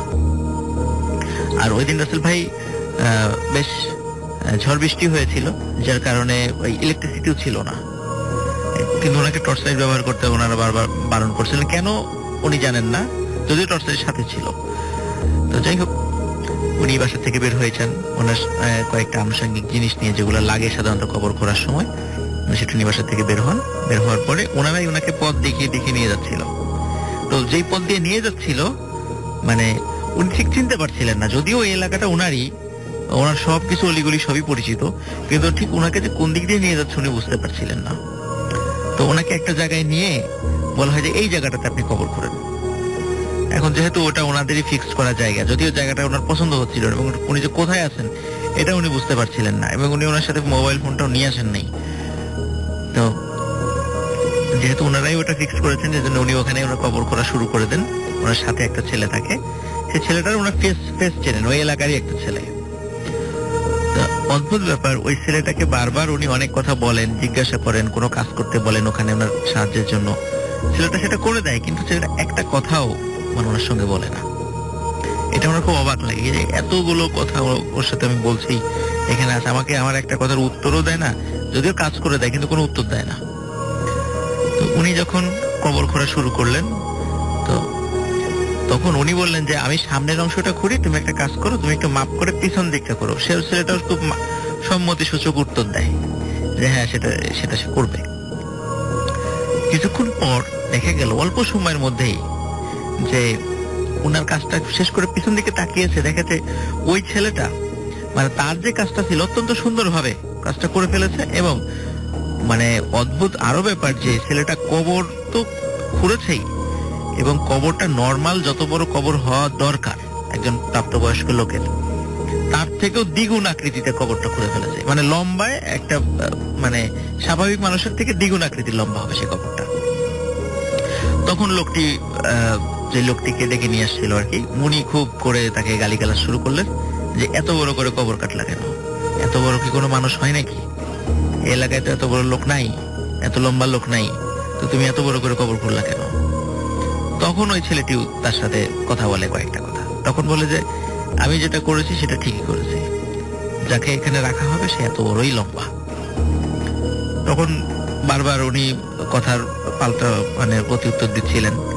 তো ছেলেটা আর ওই একবারই একটা কথা বলেছে, তারপর আর কোনো কথা বলছে না। তো উনিও আর তেমন কিছু বলেননি। তখন উনি বললেন যে তুমি এত অল্প সময়ের মধ্যে, আমি এতটুকু কাজ করে শেষ করতে পারলাম না, তুমি এত অল্প সময়ের মধ্যে এই পিছনের অংশটা এত সুন্দর করে শেষ করলা কিভাবে? ছেলেটি কোনো উত্তর দেয় না, কোনো কথা বলে না। তখন উনি বলে যে যেহেতু কবরটা বড়, সুতরাং আমাকে যারা কবরের জন্য বাঁশ কাটতে গিয়েছে তাদেরকে বলতে হবে যে একটু বেশি করে যেন বাঁশ নিয়ে আসে, এখানে বাঁশ বেশি লাগতে পারে। তো ওরা কোথায় আছে আমাকে বলো। তখন ছেলেটি ইশারা দিয়ে বলে যে তার সাথে যেতে, তার সাথে যেতে, সে ওইখানে তাদেরকে দেখাবে আর কি। তো ওনার সঙ্গে নিয়ে ছেলেটি হাঁটা শুরু করে, হাতে হারিকেন থাকে ওই লোকটির হাতে। ছেলেটি এমন ভাবে হেঁটে যাচ্ছে মনে হচ্ছে সে সামনে সবকিছু দেখছে। তার হাতে কোনো আলোও নাই, হারিকেনও নাই ওই ছেলেটার হাতে। উনি আছেন পিছনে হাতে হারিকেন নিয়ে, কিন্তু ছেলেটি একদম নির্দ্বিধায়, মনে দিনের বেলা যেভাবে মানুষ হেঁটে যায় সেভাবে হেঁটে যাচ্ছে। তখন হাঁটতে হাঁটতে একটা মানে বিশাল একটা বাঁশঝাড়ের মধ্যে চলে আসে, বিশাল একটা বাঁশঝাড়ের মধ্যে চলে আসে, বাঁশঝাড়ের মধ্যে দিয়ে হাঁটতে থাকে। তো হাঁটতে হাঁটতে একটা জায়গায় এসে থেমে যায়, থেমে এসে ইশারা করে দেখে যে কোথায় বাঁশ কাটা হচ্ছে। তখন দূর থেকে বাঁশ কাটার কিছু ঠক ঠক শব্দ পেলেন। শব্দ পাওয়ার পরে ছেলেটি ইশারা দিয়ে বলছে যে আপনি একাই এগিয়ে যান, আমি যাব না। উনি তখন একা হারিকেন নিয়ে এগিয়ে গেলেন। দেখলেন যে যেই লোকটি ডেকে নিয়ে আসছিল তার বাসা থেকে, ওই লোকটি এখানে দাঁড়িয়ে আছে। তখন বলছে যে আপনারা কিন্তু একটু বেশি করে বাঁশ কাটবেন, কবরটা লম্বা হয়ে গেছে, তো অল্প বাঁশে হবে না, এটা বলার জন্য আসছি। তখন ওই লোকটি বলছে আপনাকে এখানে আসতে কে বলেছে? আমরা তো আপনাকে এখানে আসতে বলি নাই, কবর কত বড় হবে না হবে সেটা তো আমরা জানি, সুতরাং আপনি ওখানেই থাকতেন। বরং ওনারাই ওনাকে বেশ বকাঝকা শুরু করেছে। তখন বলছে যে বাঁশ কাটা হচ্ছে কোথায়, কারা কাটছে দেখছি না তো, কিন্তু শব্দ তো শুনছি। তখন বলছে যে আপনি এই বাঁশটার মাথার উপরে তাকান। তখন দেখে ওই যেখানে দাঁড়িয়েছে ওখানে বেশ একটা মোটা সোটা বাঁশ আছে, বাঁশের মাথার উপরে তাকিয়ে উনি খুবই অবাক হয়েছেন। দেখে দুইজন লোক বাঁশের মাথার উপরে উঠে মানে বাঁশের যে কঞ্চিগুলো আছে সেগুলো ছেড়ে দিচ্ছে। মানে আমরা তো সাধারণত বাঁশ কাটার পর তারপরে মাটিতে যখন বাঁশটা শোয়ানো হয় তারপর আমরা কঞ্চিগুলো কাটি, কেউ তো বাঁশের মাথায় ওঠে না। তো দেখছে যে দুইজন লোক বাঁশের মাথায় উঠে কঞ্চি কাটছে। তখন উনি মানে খুবই অবাক হন যে এটা কেমন জিনিস, যে বাঁশের মাথায় উঠে কঞ্চি কাটছে, বাঁশ পরিষ্কার করছে, এটা তো অদ্ভুত ব্যাপার। তোমরা বলছে ওনারা ওখানে কি করেন, ওনাদেরকে নেমে আসতে বলেন। বলে না, ওনারা খুবই অভিজ্ঞ লোক, ওনারা এইভাবেই বাঁশ কাটেন। বলে যে আমি তো কখনো এর ধরনের বাঁশ কাটা কখনো দেখি নাই, আজকেই প্রথম দেখছি। তখন একটা পর্যায়ে ওই লোকটা ইশারা করে, যে লোকটা মানে নেতৃত্ব দিয়েছিল বাঁশ কাটার, ইশারা করে যে তাদেরকে নেমে আসতে। এখানে আসল ভাই উনি যখন যেটা বলেছেন আর কি পরবর্তীতে ওনার লোকদের কাছে এসে দেখলো যে ঠিক যেভাবে দেয়াল বেয়ে নেমে আসে ওই দুটো লোক ওই বাঁশটা বেয়ে ঠিক মাথা নিচের দিক দিয়ে ওইভাবে সুরসুর করে নেমে চলে আসলেন। এটা দেখে উনি মানে খুবই ভয় পান যে এটা মানে কি হচ্ছে, সবই অদ্ভুত ব্যাপার। মানে কবর লম্বা হওয়া, তারপরে এরকম বাঁশ মাথার উপর থেকে কাটা, মানে বাঁশের কঞ্চি আগে কাটা, বাঁশ না কেটে, তারপরে এইভাবে মাথা নিচের দিক দিয়ে তারা নেমে আসলো, সবকিছু অদ্ভুত লাগে। তখন ওই যে লোকটি ওখানে দাঁড়িয়ে বাঁশ কাটার জন্য নেতৃত্ব দিচ্ছে, সে বলে আপনি যে কবর কেটেছেন আপনি সেই কবরের কাছে চলে যান, আপনাকে এখানে থাকতে হবে না, আমরা যথাসময়ে বাঁশগুলো নিয়ে চলে আসবো। তো ওনার ওই যে পিছনে যে ছেলেটা দেখে নিয়ে আসছিল সেই ছেলেটাই আবার সাথে করে সেই কবরের কাছে নিয়ে যায়। তারা ওখানে অপেক্ষা করতে থাকেন। কিছুক্ষণের মধ্যেই দেখে যে বিশাল লম্বা একটা খাটিয়া, অত বড় খাটিয়া সাধারণত আমরা কোথাও দেখি না আর কি, লম্বা একটা খাটিয়া নিয়ে কিছু লোক আসছেন। তো খাটিয়ার ডানে বায়ে সামনে পিছনে যে যারা সাধারণত খাটিয়াটা ধরে থাকেন, খাটিয়ার যেই ধরার যে জায়গাটা হাতলটা থাকে, তো দেখছি উনি খেয়াল করছেন যে প্রত্যেকটা হাতলেই 5 জন করে লোক ধরে দাঁড়িয়ে আছে, মানে হেঁটে আসছে, মানে চারপাশে 20 জন লোক সেটাকে নিয়ে আসছে। এবং ঠিক এক পাশে যে 5 জন লোক, অদ্ভুত বিষয় যে এই 5 জন লোকের চেহারাই হুবহু এক রকমের, মানে কারো চেহারা চেঞ্জ নেই। আবার অপর পাশে যে 5 জন, ওই 5 জনের চেহারা হুবহু এক রকমের। আবার পিছনে 5 জন, যে 5 জন এরকম সবার চেহারা এক রকমের, যে 5 জন করে আর কি। তো এটা দেখে উনি খুবই ভয় পান। তখন উনি বুঝতে পারেন যে এখানে নিশ্চয়ই তার সাথে প্যারানরমাল কিছু ঘটছে। এতক্ষণ আন্দাজ করেছিলেন, বাট এবার নিশ্চিত হন সেখানে ওনার সাথে প্যারানরমাল কিছু ঘটছে। এবং উনি আরো খেয়াল করলেন এই খাটিয়ার উপরে লাশটা মানে শোয়া থাকার কথা, মানে শায়িত অবস্থায় থাকার কথা লাশটার, কিন্তু লাশটি ঠিক আমরা যেভাবে মাটির উপর বসে থাকি মেরুদণ্ড সোজা করে, লাশটি ওইভাবে বসে আছে, কিন্তু লাশটির মানে কাফন পেঁচানো আর কি, পুরোটাই কাফন পেঁচানো। তো উনি এটা দেখে আরো অবাক হন যে লাশ মানে খাটিয়ার উপরে লাশ কেন বসে আছে, এইরকম কেন?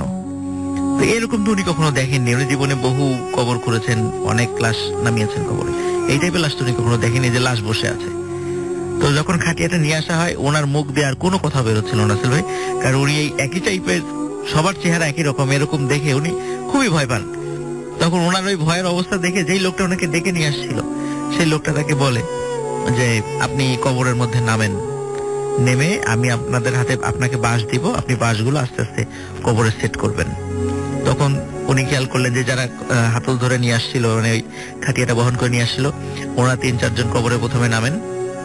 নামার পরে ওই লাশটা কবরে বসান, মানে শোয়ান না, বসান।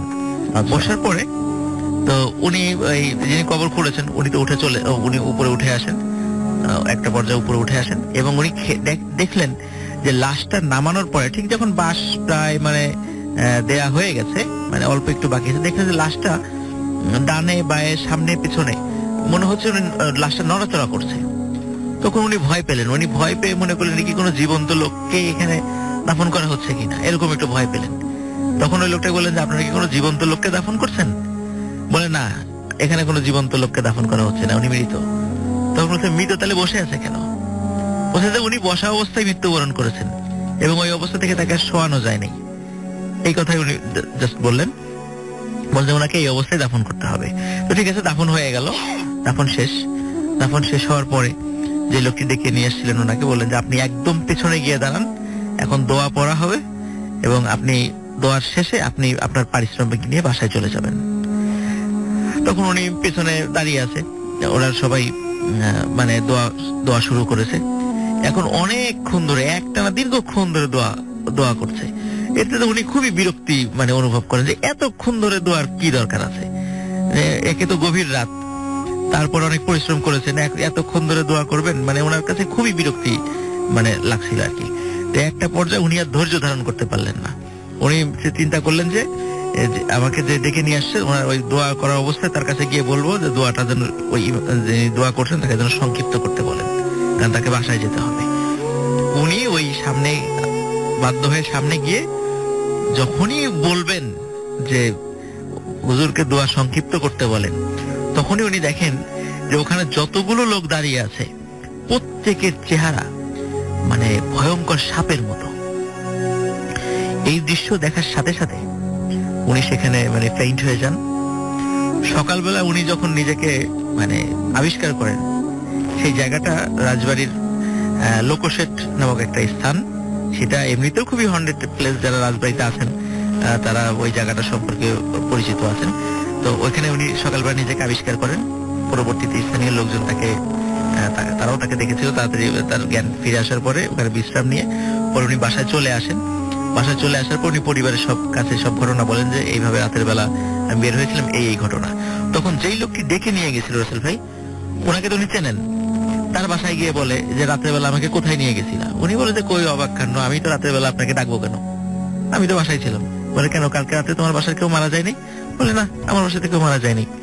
তখনই চিন্তা করি কোথায় কবর খুঁড়েছিলেন, যতটুকু আন্দাজ করেছিলেন ঠিক ওই অনুযায়ী জায়গাগুলো খুঁজতে থাকেন, কিন্তু খোঁজার পরেও মানে ওই জায়গাটা উনি পান না। কিন্তু উনি যে বাঁশঝাড়ে গিয়েছেন রাসেল ভাই, ওই বাঁশঝাড়টা এখনো আছে।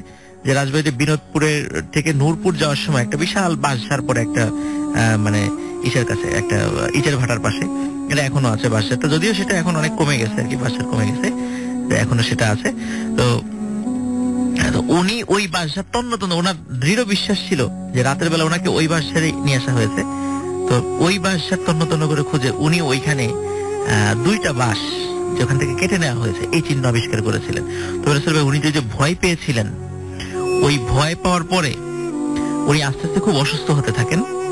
অসুস্থ হওয়ার ঘটনার একটা পর্যায়ে এত অসুস্থ হয়ে যান যে উনি এমনিতে গরিব মানুষ ছিলেন, ওনার চিকিৎসা করার অতটা টাকা পয়সা ছিল না, স্থানীয় লোকজন ওনাকে টাকা পয়সা দিয়ে সাহায্য করেছিল।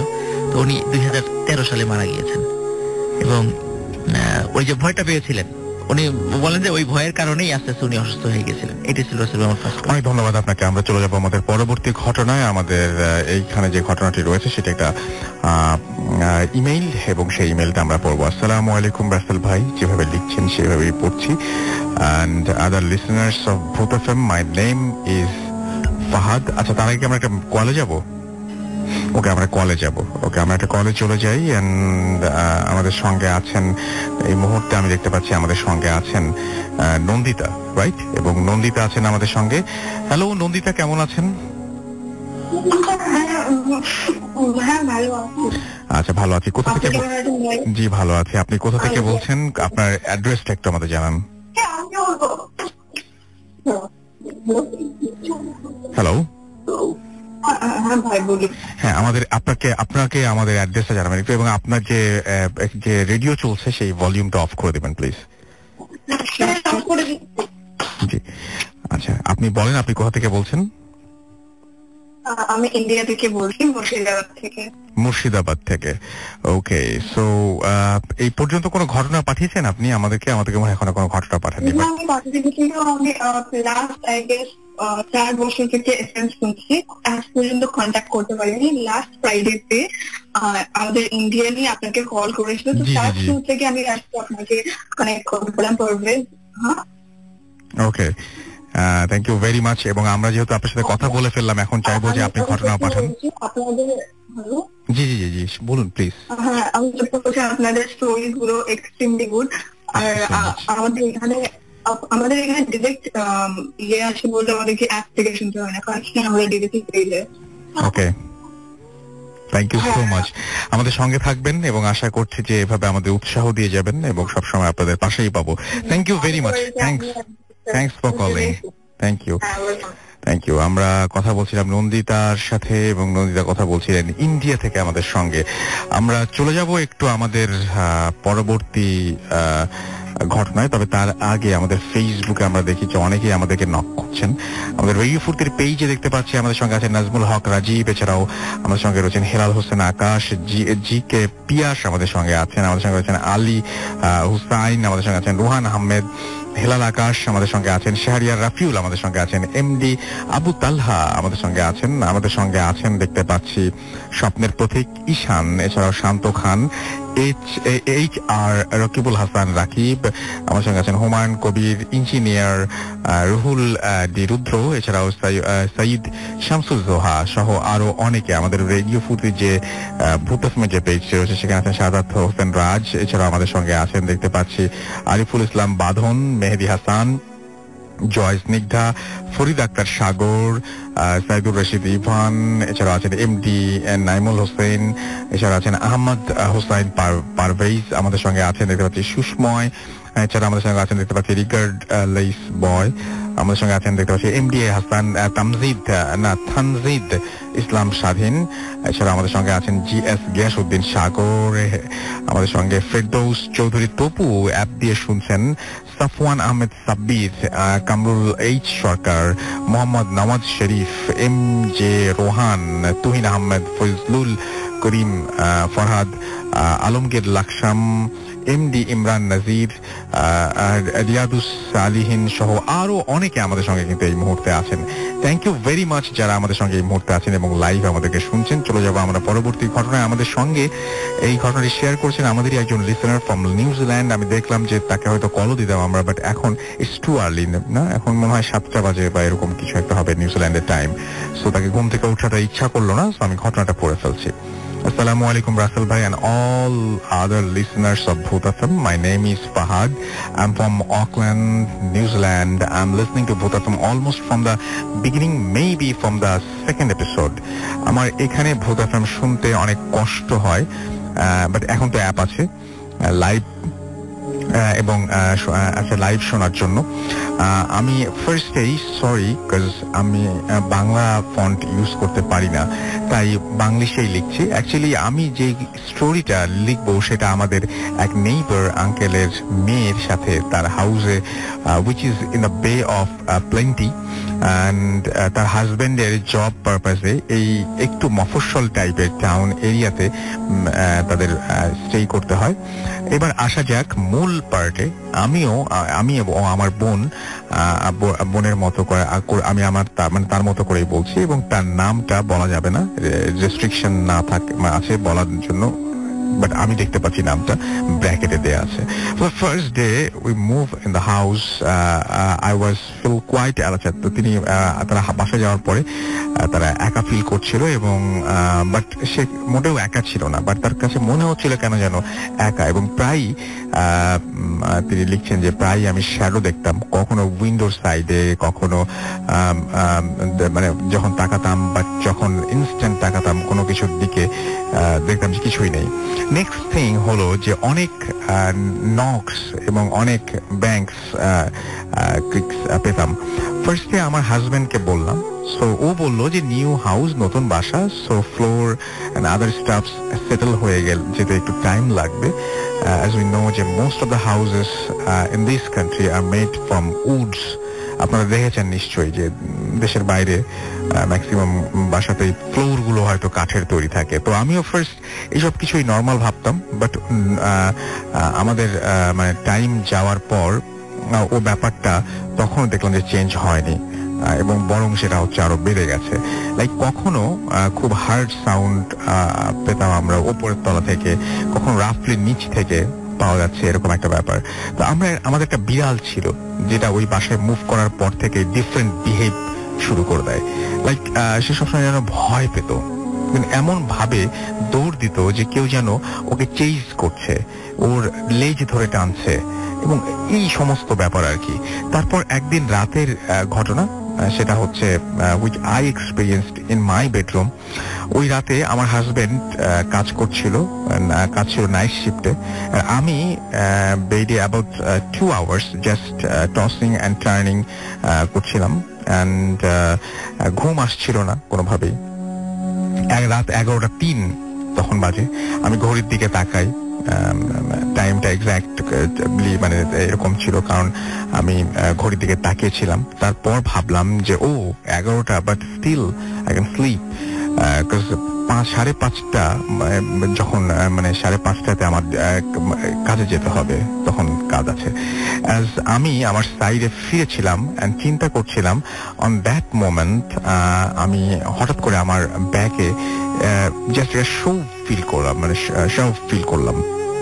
আচ্ছা, এবং আমি দেখলাম যে আমাকে ঠিক যেভাবে ফিজিক্যালি বেড থেকে মুভ মানে ঠিক আমি ভাবলাম, আমি বুঝতে পারলাম যে আমার হাতে, আমার পিঠে কোনো একটা কেউ হাত বুলাচ্ছে বা এরকম কিছু একটা, বাট তখনও আমি কিছুই দেখতে পাইনি। অ্যান্ড এটাই ছিল টার্নিং পয়েন্ট, যে আমি সব প্যারানর্মাল ব্যাপারে কমপ্লিটলি বিলিভ করা স্টার্ট করি। অ্যান্ড এটা ছিল আমার লাইফের সবচেয়ে স্কেরেস্ট থিং। আমি নেক্সট উইক আমি নাইটে লাইটস অন করে ঘুমিয়েছিলাম, অ্যান্ড এই জিনিসগুলো আরো বাড়তে থাকে যখন আমার মেয়ে হয়। Not much before, just 2 months ago আমার মেয়ে একদিন রাতে আমাদের রুমে এসে বলে যে মামি, আমার পেছনে কিছু একটা যেন স্ক্র্যাচ করছে বা এরকম টাইপের একটা ব্যাপার ঘটছে, কেউ যেন খামচি দিয়েছে এরকম মনে হচ্ছে। যদিও আমি তাকে এনি হাউ কন্ডোলেন্স দেই এবং সে মানে বুঝিয়ে দিই, সান্ত্বনা দিয়ে দিই যে আমি আমার ব্যাপারটা আজ করতে পারি। তারপরেও কিছুদিন পর সে আবার আমাদের রুমে আসে এবং বলে যে কিছু একটা তার পা ধরে নাকি টান দিয়েছে। তখন আমরা তাকে সেম ভাবে সান্ত্বনা দিই অ্যান্ড শান্ত করি। আমি আমার বেডে, হাজবেন্ড দুজনেই ব্যাপারটা বুঝে উঠতে পারি না যে ব্যাপারটা কি হচ্ছে, হোয়াটস হ্যাপেনিং উইথ হার। এক সিঙ্গেল উইকে আমাদের সাথে 3-4টা ইনসিডেন্টস হয়েছিল। দেন নেক্সট সানডে আমার ড্যাড আমাকে ফোন করে বলে যে তুমি কি মাওরি? হ্যাঁ, ওকে, মাওরি হচ্ছে আপনার সবাই জানেন যে অরিজিনালস অফ নিউজিল্যান্ড, এবং তিনি বলছেন যে মাওরির যে মানে কি বলবো, যে ওইটা হচ্ছে আপনার কবরস্থান, যেখানে তাদেরকে মাটি দেওয়া হয় সেরকম জায়গা থেকে তাদের বাসা নাকি খুব কাছে, জাস্ট শর্ট ওয়ার্ক ডিস্টেন্স, এবং ওইখানে কনস্ট্রাকশন ওয়ার্কাররা ল্যান্ড খুঁড়ে অর্থাৎ মাটি খুঁড়ে 100 বডি পেয়েছে, যেগুলো রাফলি 700 ইয়ার্স ওল্ড, 700 বছরের পুরনো, রিপিটিং এগেইন 700 বছরের পুরনো। এন্ড পুরো বাড়িটা জানতে পারি যে এই এরিয়াতে আগে মাওরিরাই ছিল, এন্ড তারা অনেক রকম জিনিসের মানে উপাসনা করত, এন্ড এই বডিগুলো ব্ল্যাক ম্যাজিক করা বডি যা ওইখানে পুঁতে রাখা ছিল, এন্ড ওইগুলা দিয়ে পুরো এরিয়াটা এফেক্টেড, বিকজ এনার্জিটা খুব স্ট্রং। এন্ড এগুলা আমরা রিয়েলাইজ করি এন্ড আমরা চিন্তা করি যে মানে আমাদের we have to face lots of things, and আমাদের ছোট একটা মেয়ে আছে, so we better take steps as soon as possible. দেন আমরা ওইখান থেকে শিফট করে আসি। তো এই ঘটনাটা এটাই ছিল মোটামুটি ঘটনা, এবং এরপর থেকে কোনো প্রবলেম হয়নি। এবং এই ব্যাপারটা হচ্ছে এরকম যে সাধারণত স্টোরিটা অনেকে হয়তো বিলিভ করতে কষ্ট হবে, বাট আমি জাস্ট এইটুকু বলতে পারি যে নিউজিল্যান্ডের মতো একটা কান্ট্রিতে কেউ এমন মানে এমন ভাবে কোনো ভয় পাওয়ার কারণে তার পার্মানেন্ট জব তখন ওই মানে তা কখনোই ছাড়বে না। এন্ড মোর ওভার তার হাজবেন্ড যেখানে জব করছিল সেটা মোটামুটি হাজবেন্ডের স্যালারি ভালো পেত। এন্ড আমরা মানে যারা হচ্ছে এখানে থাকেন তারা সবাই একটা জিনিস মানে এই জিনিসগুলো তেমন একটা বিলিভ করতো না, বাট ইনসিডেন্ট গুলোর পরে তারাও বিলিভ করতে শুরু করেছিল। এবং স্টুডিওতেই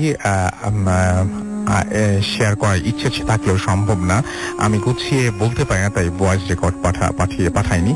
যদি ভালো লাগে তবে পড়ে শোনাবেন। আমি পড়ে শোনালাম এবং আশা করছি আপনাদের অনেক বেশি ভালো লেগেছে। এই ছিল ঘটনা। আমরা সরাসরি চলে যাব আলিফের কাছে। ডক্টর আলিফ আমাদের সাথে নেক্সট ঘটনাটা শেয়ার করবেন। আশা করছি আপনাদের ভালো লাগছে এবং জমজমাট হয়ে উঠেছে আজকের প্রোগ্রামটি। এবং আলিফের এই ঘটনাটা আমি একটু বর্ণনা দিতে চাই। এটা হচ্ছে খুবই স্পেশাল একটা স্টোরি, বিকজ আমি যখন শুনেছিলাম এই ঘটনাটা আমার কাছে অসম্ভব ভালো লেগেছিল। আশা করছি আপনাদেরও অসম্ভব ভালো লাগবে। এবং এই ঘটনাটা কতটা ভয় পাবেন জানি না, বাট ঘটনাটা খুব উইয়ার্ড, খুবই মানে আজব ধরনের একটা ঘটনা। চলুন শুনে আসি। আসসালামু আলাইকুম, আবার আসলাম আপনাদের কাছে। রাসেল ভাই, আমি আসলে সবসময় রাসেল ভাই একটু বড় ঘটনা শেয়ার করি, আমরা ছোট কিন্তু খুব ইন্টারেস্টিং ঘটনাটা, শিক্ষামূলক। হ্যাঁ সেটাই, মানে লাস্টে গিয়ে হয়তো আমি একটা জিনিস বলবো আর কি সবাইকে অ্যাডভাইস হিসেবে। তো আসলে আমি যার কাছ থেকে ঘটনা নেই, রিসেন্টলি কাজের জন্য ঢাকার বাইরে গেছিলাম, তখন ওনার সাথে আমি কাজটা শেষ করে আসার সময় দেখা করে এসেছি। তো ঘটনাটি ঘটে হচ্ছে খুলনা জেলার একটি মফস্বলে। তো আমি জায়গাটির নাম বলবো না, ওনার পারমিশন যেহেতু নেই আর কি। তো আমি যে এলাকার ঘটনা বলবো, সেই এলাকায় তিনি আর কি ইমাম হিসেবে জয়েন করে একটা মসজিদে। তো মসজিদে যখন ইমাম হিসেবে জয়েন করে, তো রাসেল ভাই শুরু থেকেই মোটামুটি লোকজনের একটা ফেস, রেগুলার ফেস, সবার মনে ইমাম সাহেবের কাছে লাগতে থাকে যে না এরা সবসময় রেগুলারলি নামাজ পড়ে আর কি। তো প্রতি শুক্রবার জুম্মার ওয়াক্তে একজন লোককে মানে ওই নামাজ পড়তে এসে, খুব বড় মসজিদ না, ছোট মসজিদ, এলাকায় এখানে প্রায় 40-50টা বাড়ি আছে, একসাথে একটা মসজিদ। তো ওই মসজিদের মধ্যে আর কি প্রতি শুক্রবার জুম্মার মধ্যে এত মানুষ আসতো, এত মানুষের ভিড়ে সবসময় মানে ইমাম সাহেবের একজনের ভিতরে প্রতি শুক্রবারে নজর পড়তো আর কি। আচ্ছা, যে লোকটা একটু আপনার ওই প্রতিবন্ধীদের মতো দেখতে, আমি আসলে ওই ওয়ার্ডটা ইউজ করতে চাচ্ছিলাম রাসেল ভাই, কিন্তু আমাকে কিছু জিনিস বোঝানোর জন্য এটা ইউজ করতে হলো।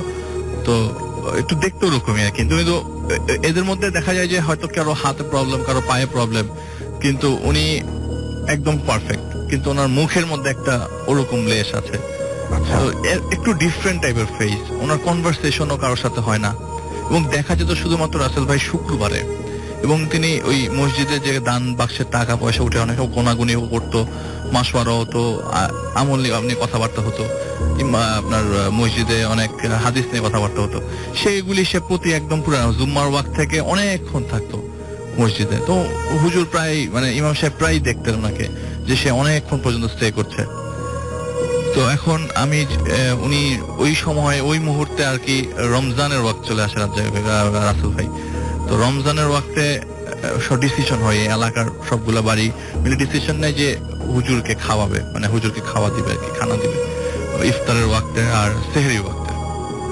তো প্রত্যেকটা বাড়ির ইন্ডিভিজুয়ালি একদিন মাসওয়ারা হয় যে কবে কবে কোন বাসায় খাওয়া দিবে।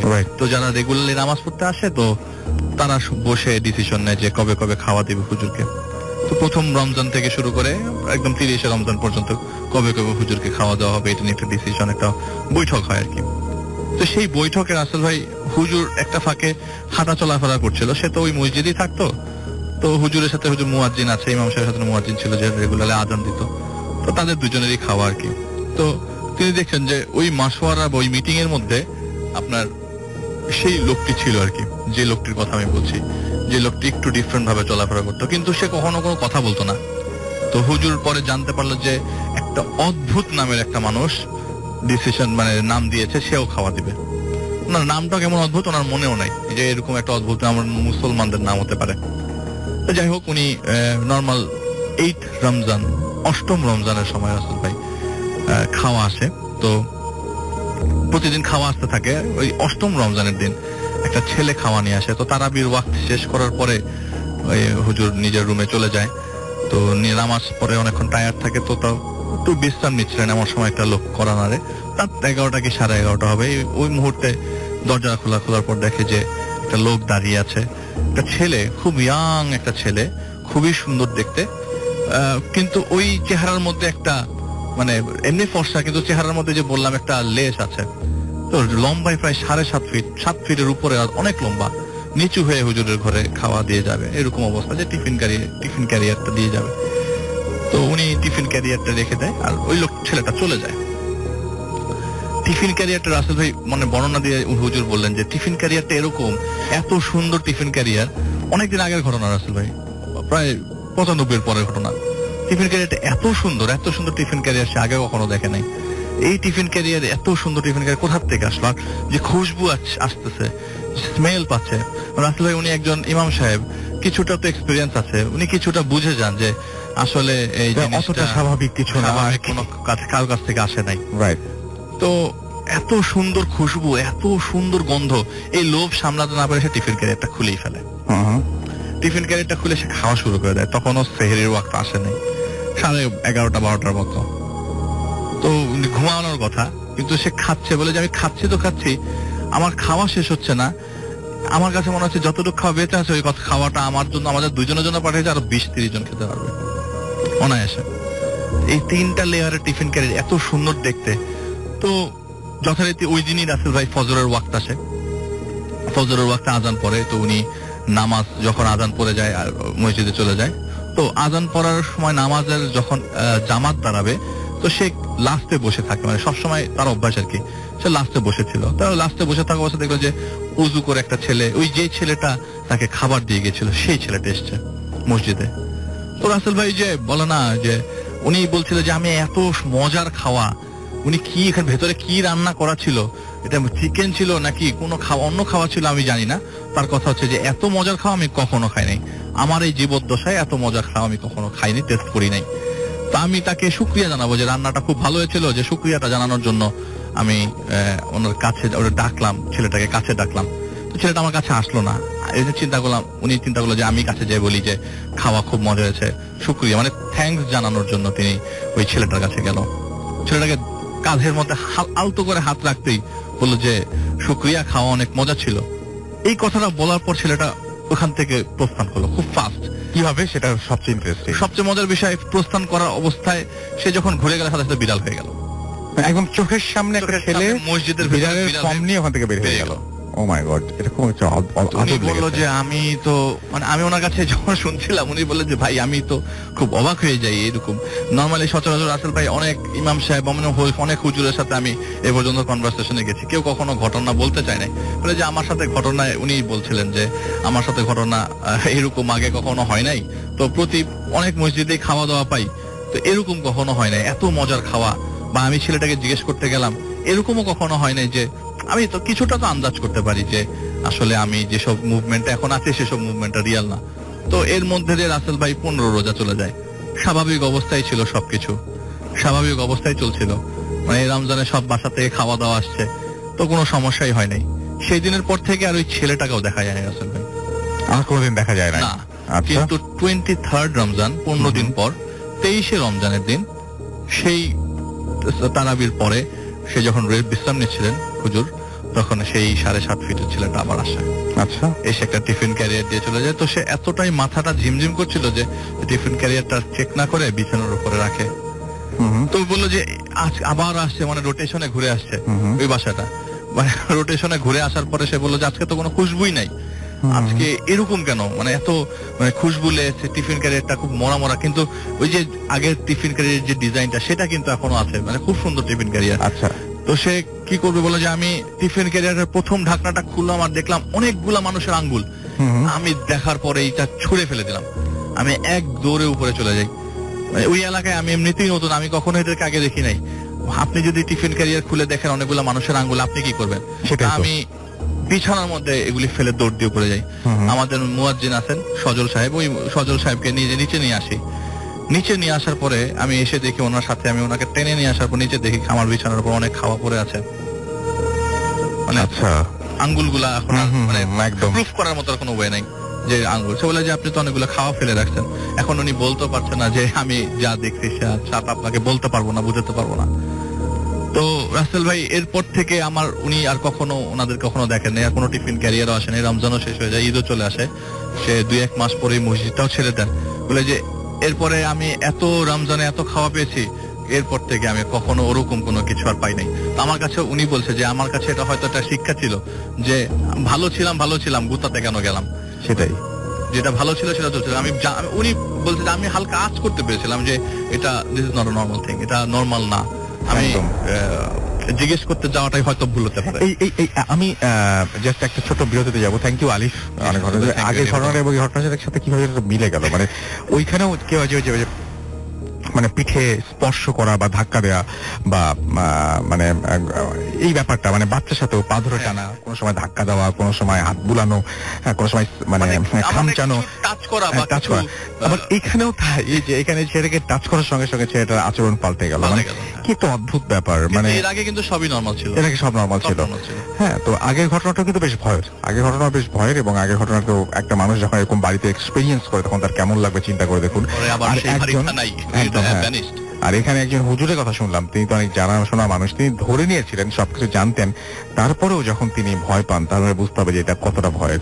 তো উনি মানে এই ঘটনা বলেছে খুব অদ্ভুত লেগেছে। একটা তো হচ্ছে যে চোখের সামনে একটা ছেলের এরকম ভাবে অবাক ভাবে বের হয়ে যাওয়ার, এবং পরে যে খাবারটা নিয়ে আসলো, কেউ যদি খুলে কোনোদিন দেখে যে এরকম হাতের আঙুল।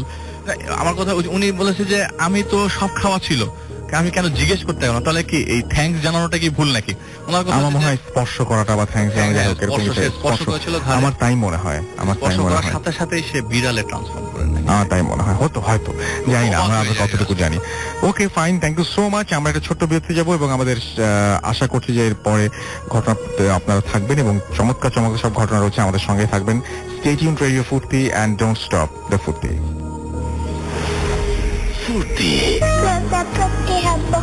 ইঞ্জিনিয়ার আর রকেট বানাবো। আমি একটা হতে চাই।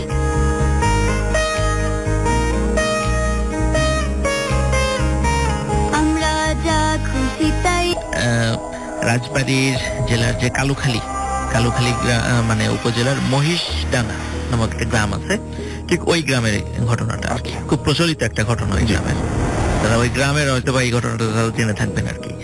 তো ওই গ্রামে একজন লোক, তার নামও কিছুক্ষণ পর অবশ্যই বলবো, তো উনি একটা সনাতন ধর্মাবলম্বীদের একটা জায়গা উনি কিনে নেন।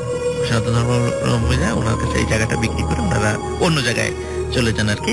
তো উনি যখন ওই জায়গাতে মানে বাড়ি তৈরি করবেন, ওখানে বেশ কিছু জায়গা ছিল, মানে কিছু ছিল আর কি, ছোট একটা কুয়া ছিল, বিভিন্ন বিষয়গুলো ছিল। তো উনি ওই সবগুলো ভেঙে ফেলে ওখানে নতুন করে একটা বিল্ডিং করবেন বলে এরকম একটা মনস্থির করেন। তো উনি যখন সবকিছু ভেঙে নতুন করে বিল্ডিং করার জন্য পদক্ষেপ নিচ্ছিলেন, তখন উনি বারবার মানে স্বপ্ন দেখছিলেন যে কেউ ওনাকে এটা করতে নিষেধ করছে। তো উনি যেহেতু একজন এডুকেটেড লোক, উনি ওই স্বপ্নে কি দেখলেন না দেখলেন এগুলো নিয়ে উনি আসলে অতটা মাথা ঘামান নেই। তো অনেকবার দেখার পরে উনি এগুলো কাউকে বলেনও নাই, উনি এগুলো মাথাও ঘামান নেই। উনি ওনার গতিতে ওনার বাসা কাজ তৈরি করার কাজগুলো উনি চালিয়ে গিয়েছিলেন আর কি। তো যথারীতি বাসা কাজ যখন শেষ, সব পরিবারে যখন উনি ওখানে ওঠেন, তো ওঠার পর সেখানে কয়েকদিনের পরেই ওনার স্ত্রী স্বপ্নে কিছু অদ্ভুত ব্যাপার দেখতে থাকেন। তখন এই বিষয়গুলো ওনার হাজবেন্ডকে উনি বলেন যে আমাকে স্বপ্নে কে যেন এখানে থাকতে মানা করে। এই বিষয়গুলো যখন ওনার হাজবেন্ডকে বলেন তখন বললেন স্বপ্ন তো স্বপ্নই, এগুলো নিয়ে ভয় পাওয়ার বা মাথা ঘামানোর কিছু নাই, এগুলা কিছু না, এগুলো ওনার স্ত্রীকে সান্ত্বনা দেন। তো যখন প্রায় ধরেন যে বাসার ওঠার প্রায় 1 মাসের কাছাকাছি, তখন নতুন করে কিছু ঘটনা ঘটা শুরু করে। ওনারা রাতের বেলা ফিল করা শুরু করেন যে কে যেন ওই ঘরের মধ্যে মানে ঠিক ফ্লোরে মানে হাঁটু ভেঙে বসে আছে, মাথাটা ঠিক হাঁটুর পাশে মানে সাথে রাখা, এবং কান্নাকাটি করছে। তো যখনই লাইট দেন তখনই কিছু দেখা যায় না। আবার এটাও ফিল করেন যে বিভিন্ন রুমের মধ্যে যিনি কারা যেন হাঁটাহাঁটি করছে, দৌড়াদৌড়ি করছে, এটা ওনারা ফিল করেন। বাট কিন্তু ওখানে যখন যায় খোঁজাখুঁজি করেন সেখানে ওনারা কিছুই দেখেন না। তো এরকম কয়েকদিন হওয়ার পরে প্রথমে মনে করেছিলেন যে এগুলো হয়তো বা কোনো ভুল, মনের ভুল বা এরকম কিছু, এটাই মনে করেছিলেন। তো হঠাৎ একদিন ওনার 3 সন্তানের মধ্যে বড় সন্তান নিখোঁজ হয়ে যান, কোথাও খুঁজে পাওয়া যাচ্ছে না। অনেক এই ঘটনাটা আসলে ওই যে অষ্টশীর যে বন্যা, তার ঠিক আগের দিকের ঘটনা আর কি। এটা আমাকে এক্সাক্ট তারিখ মানে সনটা বলতে পারেন নাই, কিন্তু বলেছে যে এটা অষ্টশীর ওই বন্যার আগের ঘটনা আর কি ওই এলাকার। তো কোথাও মানে খুঁজে পাওয়া যাচ্ছে না, অনেক মাইকিং করা হয়, অনেক মানে খোঁজাখুঁজি করা হয়, কোথাও তার বড় ছেলেকে খুঁজে পাওয়া যায়, একদম নিরুদ্দেশ হওয়ার মতো আর কি। অনেক ওঝা তান্ত্রিক কবিরাজের কাছে গিয়েছেন যে কোথায় আছে, জানা যায় কিনা, ফিরে আনা যায় কিনা, তারা কিছুই বলতে পারে। অনেকে হারিয়ে গেছে, জীবিত আছে না মৃত আছে, জিনে নিয়ে গেছে, এই টাইপের কোনো কথা কেউ বলতে পারে নাই। একদিন খুব একজন পরহেজগার ব্যক্তির সাথে ওনার খবর পান, তো তাকে নিয়ে আসেন। তো বেসিক্যালি এটা আসলে ওইভাবে এটা হচ্ছিল কি ওই এলাকায় তাবলিগ জামাতের মানে একটা আসছিলেন আর কি। তো ওখানে একজন খুব পরহেজগার লোক আসছিলেন, তো ওনাকে নিয়ে আসেন। নিয়ে আসার পরে উনি একটা নির্দিষ্ট রিচুয়াল করেন। রিচুয়াল করার পরে বলতেছে যে আপনার ছেলেকে আপনি পাবেন, অবশ্যই পাবেন। তার জন্য একটা কাজ করেছেন, সেটা হচ্ছে ওনার বলে যে ওনার বাসায় একটা পরিত্যক্ত চুলা, যেখানে রান্না হয় না, পরিত্যক্ত চুলা। তো উনি কিছু ছাই আনতে বলেন, ছাইয়ের মধ্যে একটা বেল দিয়ে চুলার মধ্যে রেখে দেন। তখন বলেন যে চুলায় কেউ রান্না করবেন না কখনো। একটা সময় যখনই এই বেলটা মানে ব্লাস্ট হবে, বিকট শব্দে যখন ফেটে যাবে, তখন আপনি আপনার ছেলেকে ফেরত পেয়ে যাবেন। এটা একটা অদ্ভুত ব্যাপার আর কি, ইন্টারেস্টিং ব্যাপার যে রান্না হয় না, কিভাবে বেলটা ফেটে যাবে একাই, আর সাথে সাথে ছেলেকেও পাওয়া যাবে। তো উনি এটা বলে উনি চলে যান। এই ঘটনার 7 থেকে 8 দিন পর হঠাৎ গভীর রাত্রে বিকট শব্দে ওই রান্নাঘরের ওই পরিত্যক্ত চুলার ওখান থেকে একটা আওয়াজ আসে। সবাই ওখানে গিয়ে দেখেন ওই বেলটা ফেটে গেছে, এবং উঠানের একটা কিনারে ওনার বড় ছেলে অজ্ঞান হয়ে পড়ে আছে। তো যখন ওনার ছেলেকে সব পেয়ে খুব খুশি, অজ্ঞান অবস্থায়, তারপর তাকে উদ্ধার করে নিয়ে আসা হয়, ডাক্তার দেখানো হয়। ছেলেটা কয়েকদিন সেন্সলেস অবস্থায় ছিল, কিন্তু জ্ঞান যখন ফেরে তখন সে কাউকে চিনতে পারে, একদম বদ্ধ উন্মাদ। তাকে অনেক ট্রিটমেন্ট করিয়েছে, কিন্তু কিছুতেই তার এই পাগলামি সারেনি। তারপরে কি ঘটনা হয় রাসেল ভাই, তার ওই ঠিক বড় ছেলে ঠিক মেজো ছেলে যায়। বড় ছেলেকে পাওয়ার পর দিন থেকে মেজো ছেলে নিখোঁজ, কোথাও তাকে খুঁজে পাওয়া যায় না। অনেক খোঁজাখুঁজি পরে কোথাও খুঁজে পাওয়া যায় না। তারপরে ওই তখন কিন্তু ওই তাবলিগ জামাত ওনারা কিন্তু ওই মসজিদে চলে গিয়েছিলেন আর কি, অনেক দূর চলে গিয়েছিলেন। উনি অনেক কষ্টে খুঁজে ওই হুজুরকে পেয়েছিলেন আর কি। তখন উনি ওইখান থেকে বলে দিয়েছিলেন যে তোমার ছেলে তোমার এলাকায় একটা এলাকা, ওই পাশেই একটা এলাকা এবং জায়গার নামও বলে দিয়েছিলেন যে ওইখানে জঙ্গলের মধ্যে একটা পরিত্যক্ত মন্দির আছে। তো ওই মন্দিরের দরজা বন্ধ, তুমি ওই মন্দিরে গিয়ে খোঁজ করো, ওখানে গেলে তোমার ছেলেকে পেয়ে যাবা। তখন ওই ছেলেকে সত্যি ওইখানে খুঁজতে খুঁজতে মন্দিরটা পান জঙ্গলের মধ্যে পরিত্যক্ত অবস্থায়। তো ওইখানে গিয়ে যখন দরজাটা বন্ধ ছিল, এবং অনেক দিন আগে দরজা বন্ধ করা, কেউ মনে খোলেই নেই, 20-30 বছরের মধ্যে ওইটা এমন অবস্থা। যখন এটা খোলেন দেখে যে ওর মধ্যে ওনার ওই সন্তানটা আছে, অজ্ঞান অবস্থায় পড়ে আছে। তখন ওইখান থেকে তার ছেলেকে উদ্ধার করে নিয়ে আসা হয়। উদ্ধার করে নিয়ে আসার পরে ওই ছেলে যখন সেন্স ফেরে, তখন সেও একদম বদ্ধ উন্মাদ। অনেক ট্রিটমেন্ট করার পরেও তাকে সুস্থ করা যায়নি। এরপরে তার ছোট ছেলে একদিন রাতের বেলা, মানে গভীর রাত্রে আর কি, হঠাৎ উঠানে, ওনাদের বাড়ির উঠানে মনে হলো যে কয়েকজন লোক কিছু কথা বলছে আর কি। তো চিন্তা করলে এত রাত্রিবেলা আমাদের বাড়ির উঠানে কে আসলো, ওরা দরজা খুলে বাইরে যান, দেখে কেউ নাই, কিন্তু কি যেন একটা মনে হয় মাছের মধ্যে কি যেন লাফাচ্ছে, তাজা কিছু লাফাচ্ছে। ওনারা তাড়াতাড়ি ওখানে কাছে দেন, না সেটা মাছ নয়, মানে একটা কাটা হাত, মানুষের একটা কাটা হাত সেখানে, মানে সদ্য মনে হয় কেটে ফেলেছে, মানে তাজা হাত এরকম লাফাচ্ছে আর কি। তো এটা দেখে ওনারা খুবই ভয় পান এবং ওনারা ওনাদের ছোট ছেলের রুম থেকে একটা গোঙানির আওয়াজ শব্দ মানে পান। তো ওনারা দ্রুত যখন ছোট ছেলের রুমের দিকে যাচ্ছিলেন তখন দেখেন ছোট ছেলের দরজার বাইরে কিছু কাটা আঙ্গুল পড়ে আছে। ওনারা দেখে তো আরো ভয় পান, তাড়াতাড়ি যখন ওনার ছেলের রুমে ঢোকেন তখন দেখেন ওনার ছেলের হাত থেকে শরীরের প্রত্যেকটা অঙ্গ প্রত্যঙ্গই বিচ্ছিন্ন করে ফেলা হয়েছে এবং ওই আঙ্গুলগুলা কেটে কেটে সারা ঘরে ছড়িয়ে রাখা হয়েছে। তো ওনার ছেলেকে ওনারা মৃত অবস্থায় পান। এরপরে ওনারা মানে তার 3 সন্তানের মধ্যে 3 সন্তানই মারা যান। এরপরে আর একটা রিচুয়ালের মাধ্যমে তারা জানতে ইচ্ছা করেন যে আসলে কেন এটা হচ্ছে। তখন জানা যায় যে আসলে ভাই ওই যে পরিত্যক্ত একটা কুয়া ছিল, ওই কুয়ার মধ্যে এক সপরিবার একটা জিন বসবাস করত। ওনারা যখন ওই কুয়াটা ঢেকে ফেলেছিলেন তখন ওই জিনও বলেছিল ওখানে তাদের নাবালক 2টা সন্তান ছিল, এই সন্তানরা ওখানে মারা গেছে, এই প্রতিশোধ হিসাবেই তারা এই কাজটি করেছেন। তখন বলে তারা যেন এখান থেকে চলে যায়। তখন হ্যাঁ তারা চলে গিয়েছিল, কিন্তু বলছে যে তাদের এই 2 সন্তান কখনোই ভালো হবে না। তো রাসেল ভাই এই মহিষডাঙ্গা গ্রামে ওই লোকটার নাম হলো নীলু মেম্বার এবং ওনার 2 সন্তান, একজন নাম জাফর। আজও কিন্তু ওনারা পাগল, যারা ওখানে যদি গিয়ে দেখতে চান আজও ওই 2 সন্তান পাগল হয়ে রাস্তায় ঘুরে বেড়ায়। এই ঘটনাটা ওখানে খুব বহুল প্রচলিত একটা ঘটনা, আজকে সেটা শেয়ার করলাম। ধন্যবাদ। Thank you so much. আমাদের হাতের সময় খুব কম, ছোট্ট একটা বিরতিতে যাবো, লাস্ট বিরতি আমাদের, এবং বিরতির পর আবারও ফিরে আসবো। সেই পর্যন্ত আমাদের সঙ্গে থাকুন।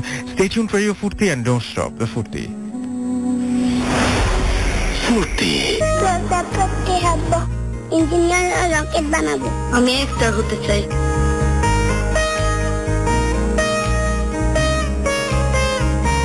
আমরা যা খুশি তাই করি, তবু তার খুশিতে চড়ি। আমরা যা খুশি তাই করি, তবু তার খুশিতে চড়ি। আমরা নই বাধা, নই দাসের রাজার, দাসের দাসত্বে।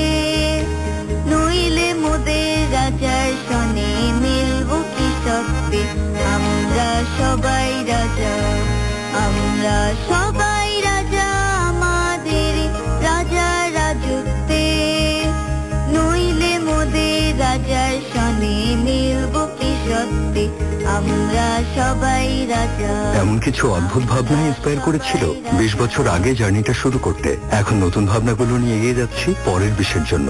চলো বহুদূর, গ্রামীণ ফোন। ইঞ্জিনিয়ার আর রকেট বানাবো। আমি একটা হতে চাই।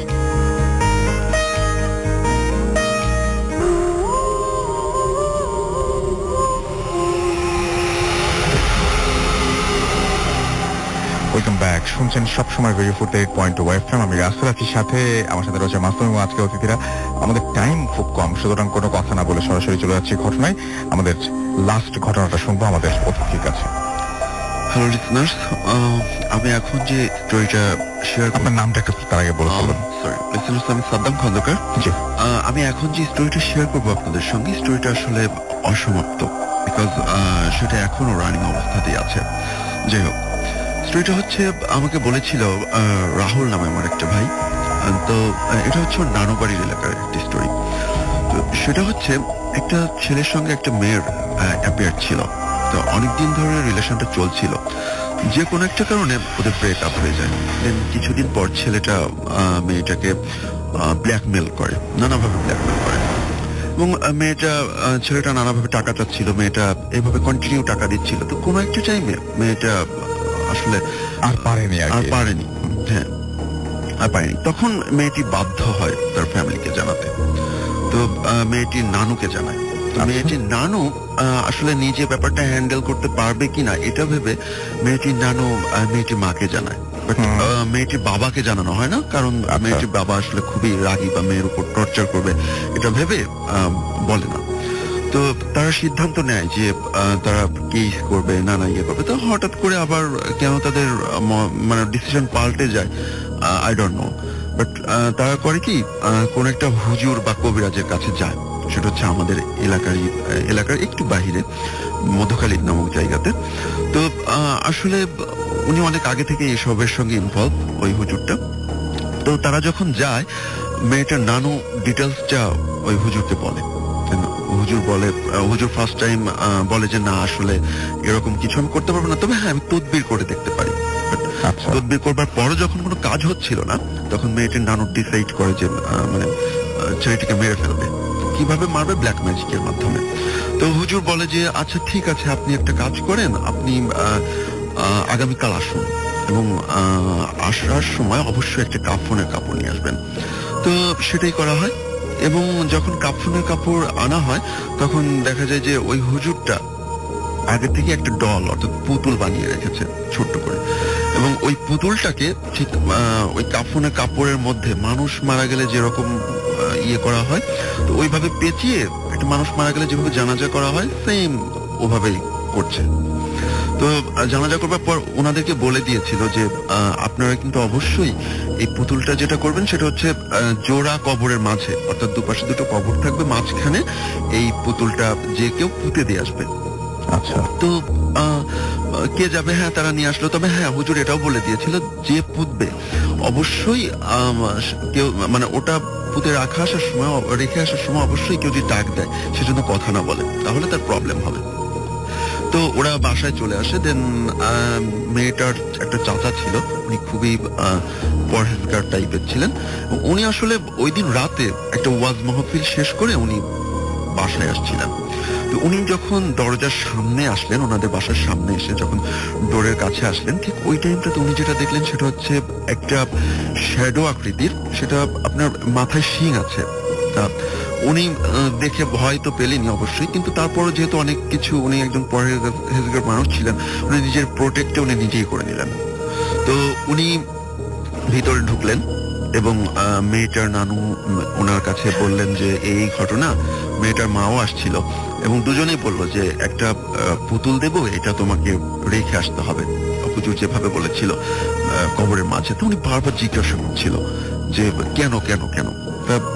উনি আসলে বলছিল না, শুধু এতটুকুই মেয়েটার আম্মা এবং মেয়েটার নানু এতটুকুই বলছিল, ডিটেলসটা আমি তোমাকে পরে বলবো, বাট এখন যেটা বলছি সেটা করো, সেটা আমাদের জন্য অবশ্যই মঙ্গলের হবে। তো উনি আর বেশি কথা জিজ্ঞাসা করে নাই, কারণ যেহেতু অনেক রিকোয়েস্ট করেছিল, আবার উনিও বলেছিল পরে বলবে। তো ওনাদের একটা কথা ওনারা মিস করে ফেলেছেন, সেটা হচ্ছে যে ওনাকে বলতে ভুলে গিয়েছিলেন যে এটা রেখে আসবার সময় অবশ্যই কেউ ডাকলে কথা বলবা না এবং জোড়া কবরের মাঝে রেখে আসবা, এটা বলতে ভুলে গিয়েছিলেন। উনি যান এবং ওনাদের বাড়ি থেকে একটু দূরেই কবরস্থান ছিল, উনি সেখানে যান এবং উনি জোড়া কবরের মাঝে না রেখে ওটাকে আপনার একটা লাশের একটা কবরের বুকের উপর ওই পুতুলটা পুঁতে দিতে যান। ওই টাইমে উনি যখন হাতটা দিয়ে মাটি ইয়ে করবেন, পুতুলের থেকে হাতটা সরাবেন, ওই টাইমে উনি অনুভব করেন ওনার হাতটা ভেজা ভেজা। তো উনি যেটা করেন তখন হচ্ছে উনি মানে প্রচন্ড ভাবে ভয় পেয়ে যান। কেন ভেজা ভেজা? মানে কাদা যুক্ত মাটি হলে যেরকম হয়, মানে কাদা হাতে লাগলে যেরকম হয় ওরকম। তো উনি হঠাৎ করে উঠিয়ে যেটা দেখলেন যে ওনার হাত ভরা মানে মাটি তো এমনিতে লেগে আছে, বাট কেমন যেন আঠালো আঠালো, রক্ত রক্ত। তো উনি ভালো করে যখন মোবাইলটা জ্বালিয়ে দেখেন, উনি দেখেন যে ওনার হাত ভরা রক্ত। এটা সবচেয়ে ইন্টারেস্টিং পার্ট। উনি দেখেন যে পুতুলতে কাফন জড়ানো ছিল এবং পুতুল থেকে রক্ত বেরোচ্ছে। উনি অদ্ভুত ব্যাপার। ঠিক ওই টাইমটাতে ওই পুতুলটাকে তোলেন, তোলার পর উনি দেখতে পান যে পুরো কাফন ধরে টপ টপ করে রক্ত পড়ছে। উনি প্রচন্ড ভয় পান, উনি ওখান থেকে দৌড়ে চলে আসেন ওটা ওভাবে রেখে। এবং কিছু দূর যাবার পর কেউ একজন জিজ্ঞাসা করে যে এই কোথায় গিয়েছিলি, এভাবে দৌড়াচ্ছিস কেন? তখন উনি ওনাকে বলে দিতে চায় যে এই ঘটনা। দেন ঠিক ওই টাইমটাতে উনি আর কোনো কথাই বলতে পারে না, উনি একদম বদ্ধ উন্মাদ এরকম হয়ে গেছে। তো উনি এখনো আছেন, এখনো উনি ঠিক এভাবেই আছেন। দেন যেটা হয়, মেয়েটার নানু এবং মেয়েটার মা এই ঘটনা জানার পর ওই হুজুরের কাছে যান এবং হুজুরকে যখন ডিটেলসটা বলেন, হুজুর বলে যে এটা তো এখন খুব বড় রকম একটা পর্যায়ে চলে গিয়েছে, আমি আপনাদেরকে বলেছিলাম এই করতে, আপনারা ওনাকে করেননি। এখন এটা করতে হলে শুধুমাত্র একটা উপায় আছে, সেটা হচ্ছে যে ওই যে ডলটা ওখানে রেখে দিয়ে আসা হয়েছে, ওই পুতুলটা ওনার নিজেকেই উঠাতে হবে। তো এবং ওই পুতুলটা উঠিয়ে ওনার নিজেকে উঠাতে হবে এবং ওই পুতুলটা যে কোনো একটা পুকুরে ফেলে দিয়ে আসতে হবে এবং ওই পুকুরের আশপাশ দিয়ে 40 দিন কেউ চলাফেরা করতে পারবে না, মানে পুকুরে গোসল করতে পারবে না। তো ঠিক তাই এখন ওনাকে যে নিয়ে যাবে, উনি তো মানে প্রচন্ড চিৎকার, শুধু কান্নাকাটি করে, কোনো কথা বলতে পারে না।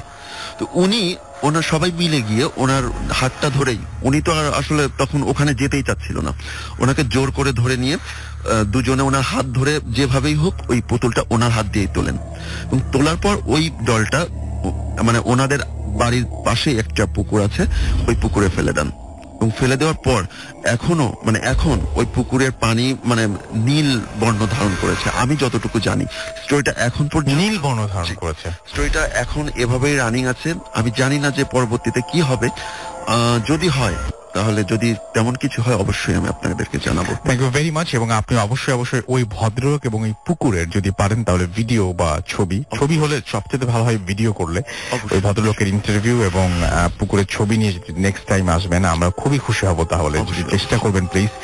এবং আপনারাও যারা বিভিন্ন ঘটনা শেয়ার করেন আমাদের সাথে, তাতে তারা যদি চান তাহলে আপনারা ছবি এবং ভিডিও পাঠাতে পারেন। কিন্তু যাই হোক, আজকের মতো এখানেই শেষ করতে হবে, কারণ হাতে আমাদের আর সময় নেই। কথা হবে আর তার আগে জানিয়ে দিয়ে আমাদেরকে আপনারা ইমেল করবেন কিভাবে, which is very important, which is the most important thing. So আমি জানিয়ে দিচ্ছি আমাদেরকে ইমেল করার নিয়মটি। আমাদের ইমেল করতে হলে আমাদের ইমেল অ্যাড্রেসটি মনে রাখতে হবে। আমাদের ইমেল অ্যাড্রেস হচ্ছে bhutfm@radiofurti.fm, which is bhutfm@radiofurti.fm। এবং এইখানে আপনি আপনার নাম, ঠিকানা এবং ফোন নাম্বার সহ আপনার জীবনে ঘটে যাওয়া সেরা ঘটনা লিখে পাঠিয়ে দিন আমাদের কাছে। ঘটনার শুরুতে অবশ্যই উল্লেখ করুন যে ঘটনাটি আপনি স্টুডিওতে এসে শেয়ার করতে চান, নাকি আপনি চান আপনার ঘটনা আমরা পড়ে শোনাই। যারা দেশের বাইরে রয়েছেন তারা সরাসরি অডিও ক্লিপ পাঠিয়ে দিতে পারেন আমাদের কাছে এবং অবশ্যই ভিডিও পাঠিয়ে দিতে পারেন। আপনারা কোনো ভদ্রলোকে যদি এরকম ইন্টারেস্টিং কোনো ভিডিও পান, কোনো জায়গার যদি ইন্টারেস্টিং কোনো ভিডিও পান বা ছবি পান, সেগুলো পাঠিয়ে দিতে পারেন আমাদের ফেসবুকে, আমরা সেটা শেয়ার করবো আপনাদের জন্য।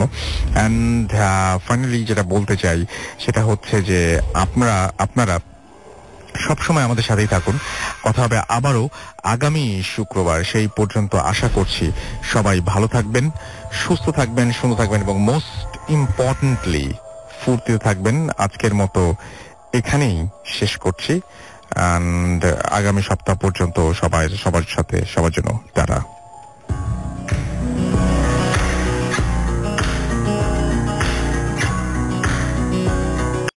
আগামী সপ্তাহ পর্যন্ত সবার জন্য টাটা।